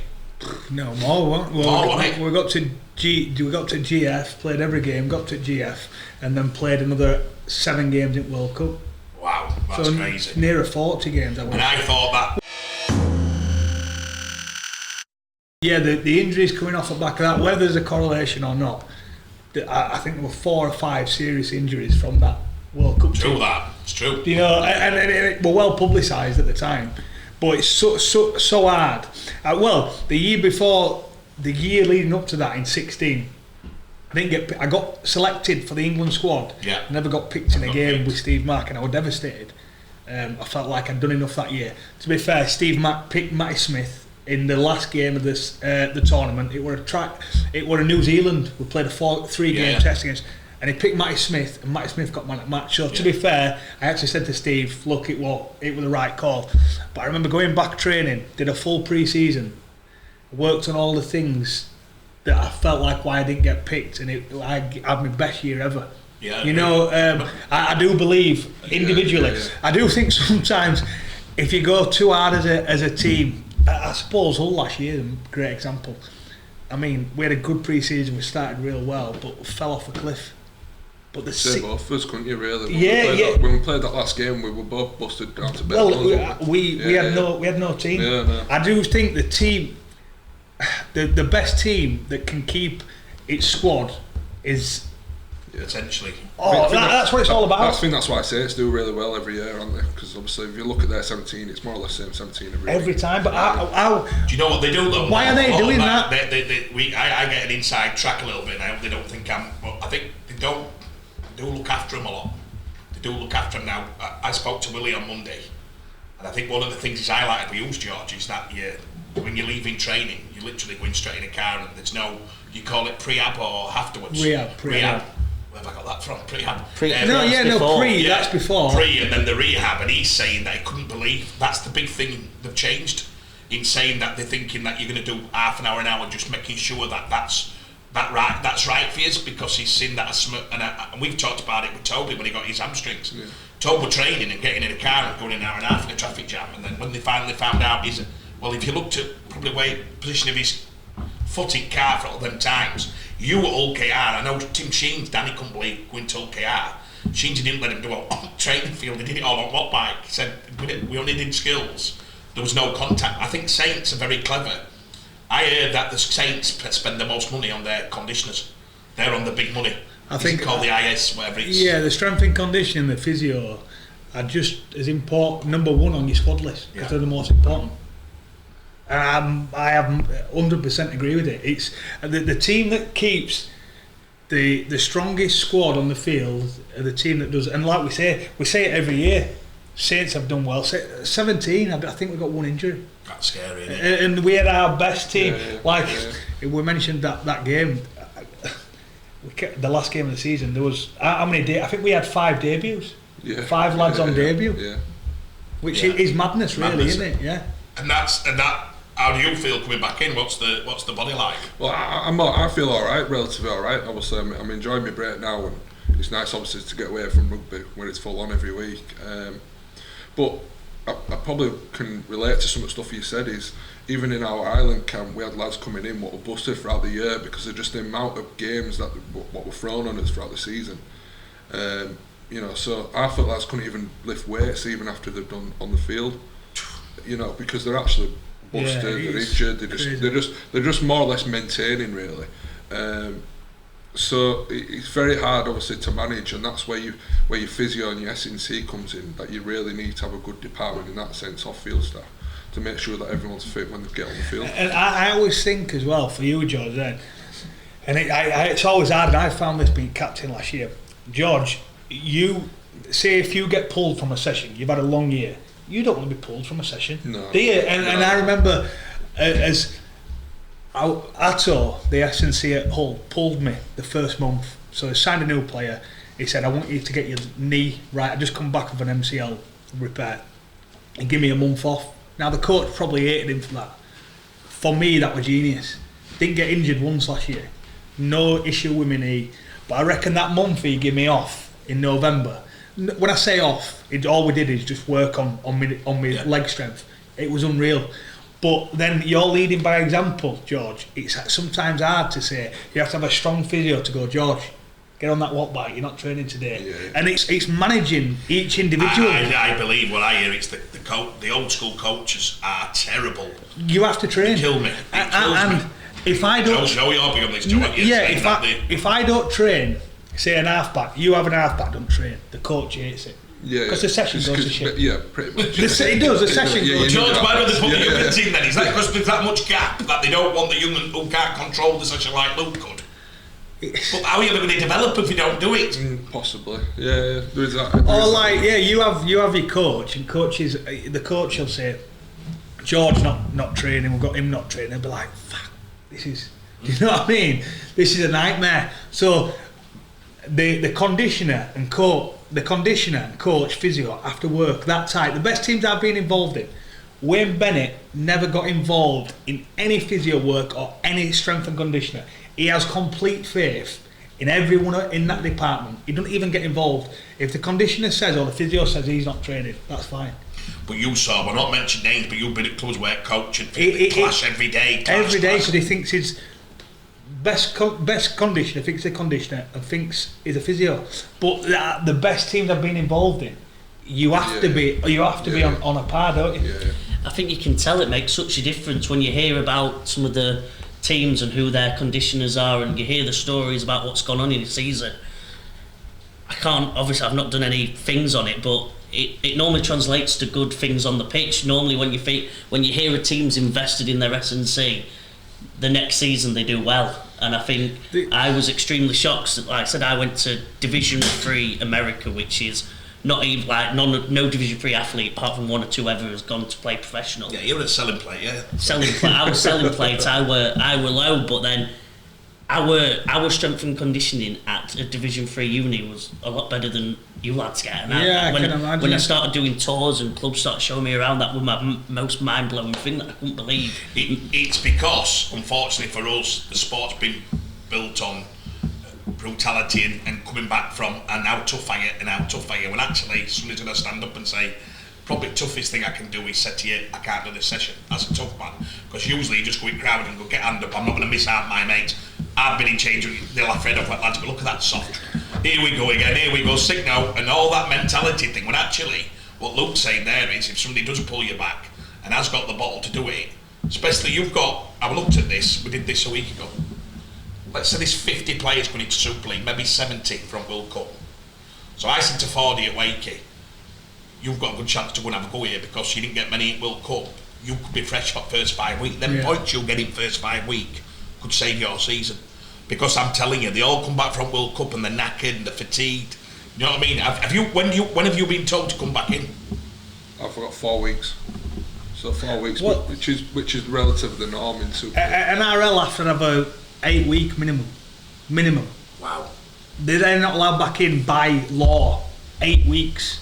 Wow. Is it 8? You'd have to think it. Is it 8 week? I'm sure it's 8 week. It is 8 week. You have to have off. Mick will check that, yeah. Check that, Mick. Is it 8 or 6? But I know there's a. That's a great start. I think NRL. I think it goes on how many games you play. So wow. if you've played like an X amount of games, then that's how much you get off. Yeah, I would say it's massive. And look, I'm doing a bit now with Chris Black. Yeah. He was driven athlete. He was the good plug there, Jay. Eddie Fuller, obviously, who's doing some stuff for you down here as well on speed. Now he was our S&C Leeds 2020.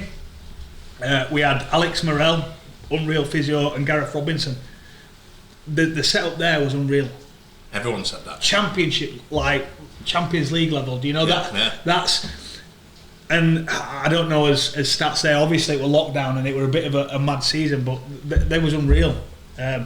Obviously, I think what happens in rugby league though, the turnover in strength and conditioners and physios is mad. We use Saints. what's he called now, Nathan? 10-15 years, isn't it? Yeah, they've been there for years. They've been there for years, and they've got that. Well, the reckon Rushy says coach can go, but they can't. Yeah, that's what they say.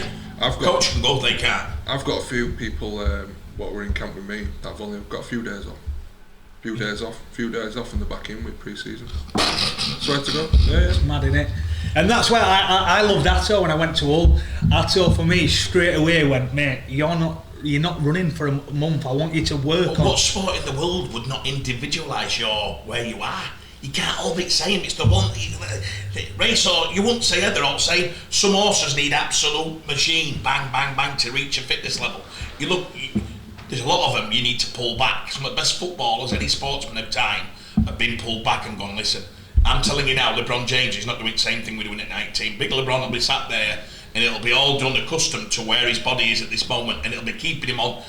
You don't have to coach them lads no more. I reckon this. When you get to 30, forget about coaching. Lockers were the best one. Lockers in that 17. 100%. I were involved in England 16, 17, 18. I rarely saw Lockers train. But I knew on that pitch, he'd be the first one on pitch, strapped up, and he'd lead by example every time. 100%. And goes to show, doesn't it, the best players are the best players. The NFL call it a veteran day. So the NFL have to log each practice, and it goes up for... It's quite funny, for fantasy football, because it's that big, they have to log their practice sessions so fantasy players can see if they've trained or not. So that's another... But there's a veteran day, which is famously Wednesday in the NFL, and that means anyone over the age of 31, 32 doesn't do anything on Wednesday, so they have the veteran day. Danny tried to get the secret to longevity, so he approached Steve Menzies, and what he got back were mind blowing for Danny. He went, I said, well, Danny, what secret? He went, there ain't one. He said he just only does a little bit, don't take the cork off the thing, he don't want to do anything that'll take his body. He saves what he's got for game day all week. He don't try and train till this day. He said all week he preserves, don't need coaching anymore. What can a coach do to a player after 30?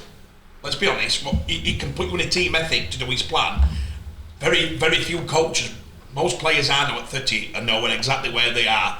Probably know the body better than most when you're 30. Yeah, you definitely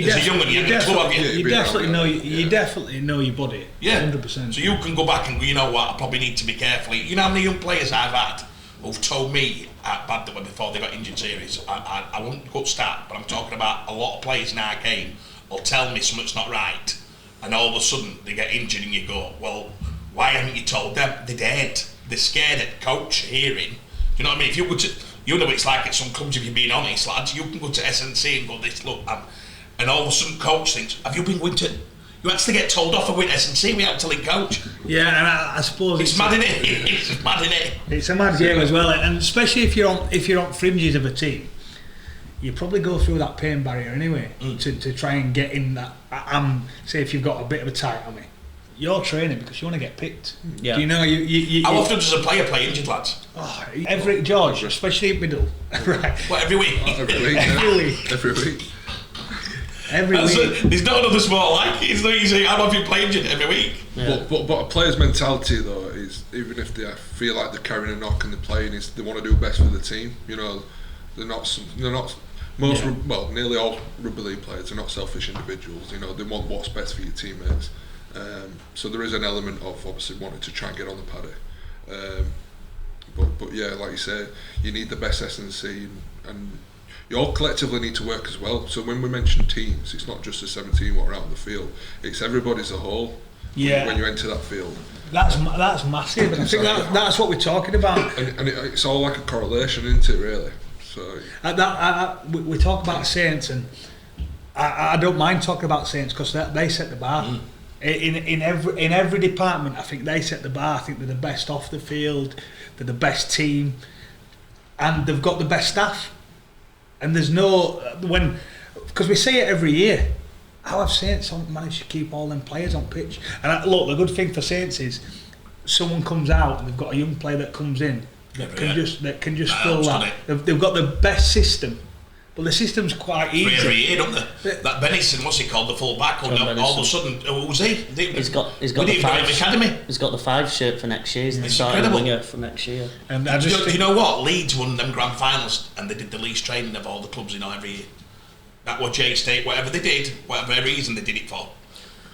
They had a very old team though, didn't they? No, but Daddy said we did lists. We used to to England camp. They said what you've been doing all year. They'd tell him, and he'd be like, "Oh no, we've not like that." I suppose it's one of them, and I mentioned this actually. We mentioned Saints again. It's easy to do. I found this last year. Now we were busted, but we weren't playing great. So for Brett as a coach, how can then Brett say, "Do you know what? We've been poor this week. We're not going to train." He can't because so for Saints, you imagine Saints have won a game.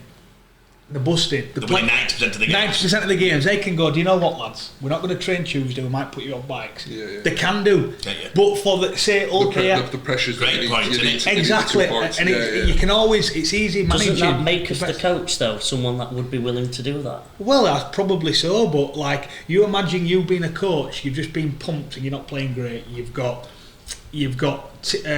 5, 6, 7 good players out.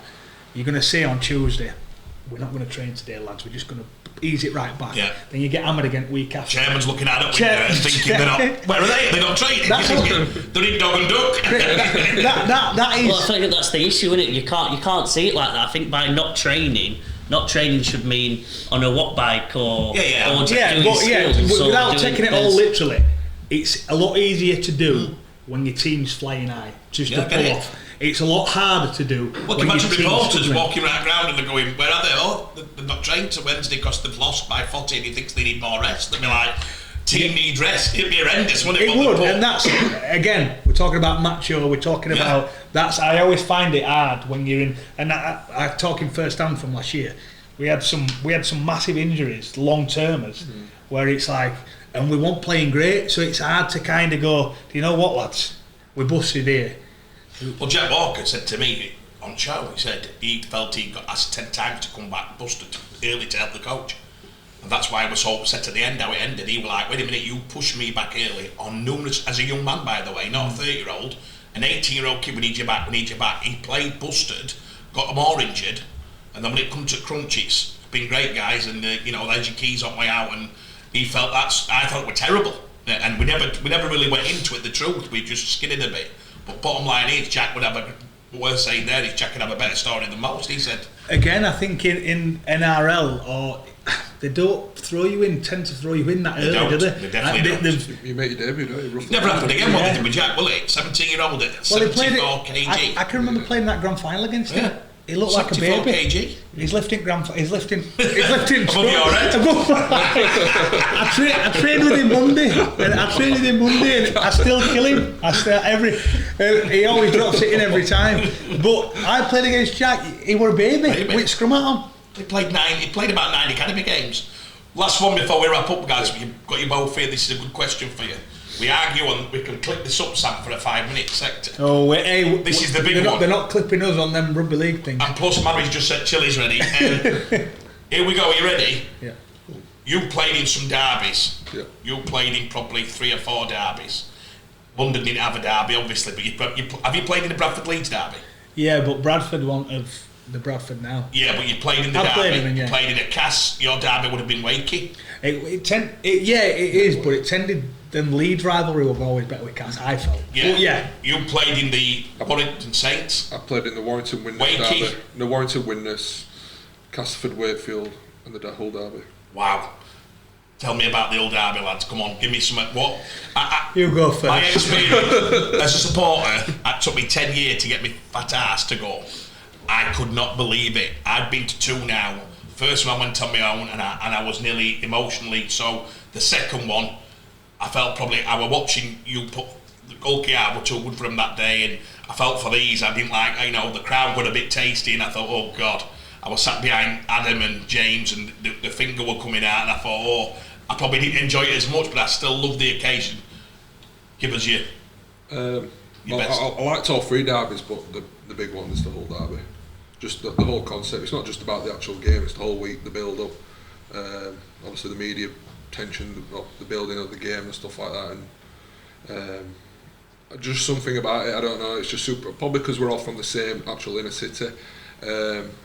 Probably makes it that little bit more as well. But have you been on both sides of defeat and win? Yeah. My first one when I lost, and What's it like week after? Yeah, it's obviously it does. It's daunting, especially if you lose in the fashion where you lose by a try. You know, it's gut wrenching and it's an awful feeling, but it's also a good feeling when you win as well. So. Do the local lads have to put something local and say, we fall low for bread on Monday after you get beat? They avoid it like the plague. They don't get racing posts out. Well, with most fans, it's if you win the whole derby, they're happy. Yeah, they're happy. That season done. They're actually happy. Season's already done. You can be 10th in league as long as you beat local. Yeah, it is mad. It is mad. The first experience was playing at Craven Park. They've got band on it background. It was unreal. We played terrible, to be fair. I made all them errors, but it was just unreal. Even if you get called whatever, brilliant atmosphere, unreal. And again, I think you beat us 2-1, didn't you, in derbies? We got the Magic Weekend. You got round whatever it was, the first one, and then you hammered us last game of the season. That was a tough one to take. That both teams busted, and yous, to be fair, yous were outstanding that day. Yeah. We're going on that last one.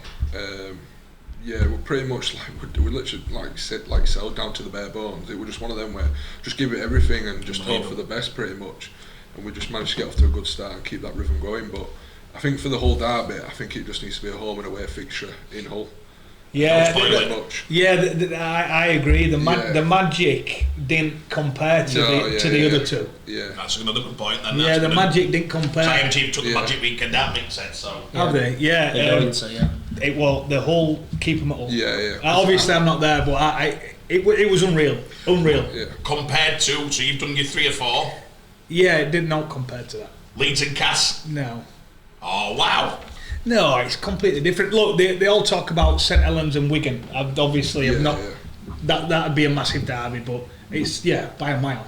Not would compare. It's because we're all from the same city, whereas obviously Hull, Wigan, are separate towns. Different. The schools were filled with KR or FC, aren't they? Families. Definitely different. I couldn't believe it. I sat there and I thought this is. But I think what Galen's got a good point. I went to Warrington Saints this year.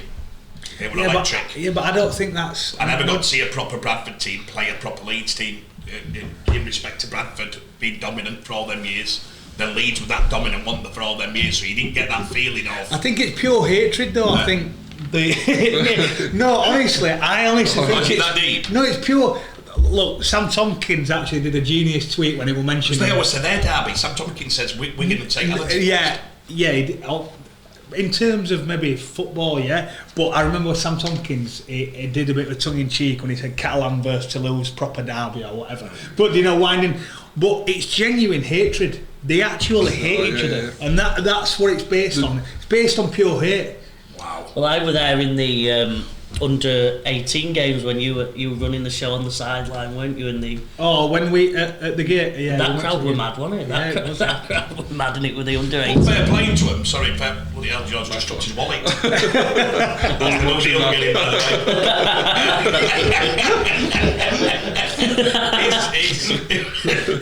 It was weird because afterwards, to be fair to him, they're all fair in love and war. They're all jumping, dancing together again. If you go outside ground.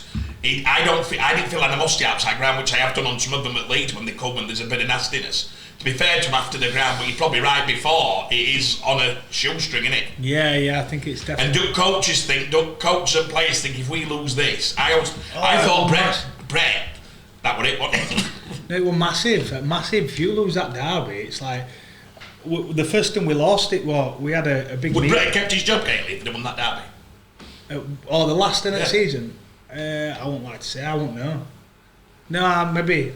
I don't know if Tony were already there. No, maybe Tony. I think Tony might have already been sorted.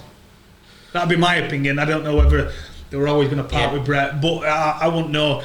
But after the first derby, the change room after that, as low of a change room as you can get. And worse for your local tag, your local Danny Houghton. Massive for them, and we got the boys to speak during the week what it actually means to them. And it's mad. That's why I don't ever think there's been a derby. Look, it's one of them you can't compare it. How can you? It's like comparing eras. You can't do it. Yeah. But it's the maddest game I've played. Yeah, I actually finished it off. I can remember they did a little thing on, and I thought they got it wrong on Sky. They got Elliot on, and they got people on, but they should have just put Laney and Jez on. They've been best mates playing in the same team since they were 6. Yeah. They split camps. You couldn't get any better out of them. The best friends.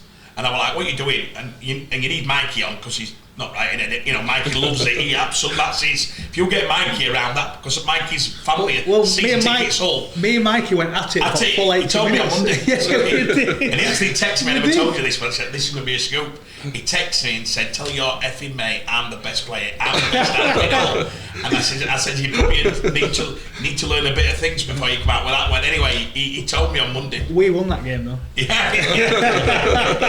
He actually had a great game, to be fair, but I love it. He was born for a derby. Yeah, and you play at that. I actually like that, playing at that where there's a fine line between. And I think I put a play on and he actually smoked me and I started laughing to myself. I thought, but I love playing in that, and I suppose that's when you get. I probably had one of my probably best game for all. There weren't many, but it was probably based on that game, and I think that rivalry of me, probably Mikey doing that to me the first couple of minutes, spark you up. Yeah. It is, and that's what I think next year when they do it for me, that's how they should do it. They should be more on that. Get the upbringing to them playing in the same amateur team and then splitting. Mikey's family are from whole season ticket holders. You know, he left the academy. It'd be amazing if they set up that rivalry to be it. And we've said about selling the game better, lads. We're not better on Monday, having a press conference, and even get the coaches to back. I mean, we'll probably get a thing here, but Smithy now was smacked it up. He's just put 10,000 on Derby. I mean, because there's some rate tension there. They didn't admit it. There is. Well, I think the first one next year is actually at Hull. So, yeah, so I can expect a 20 plus crowd there. So I'm expecting fireworks. That's for sure. Brilliant. We'll wrap it up at that, guys. Thank you very much, lads.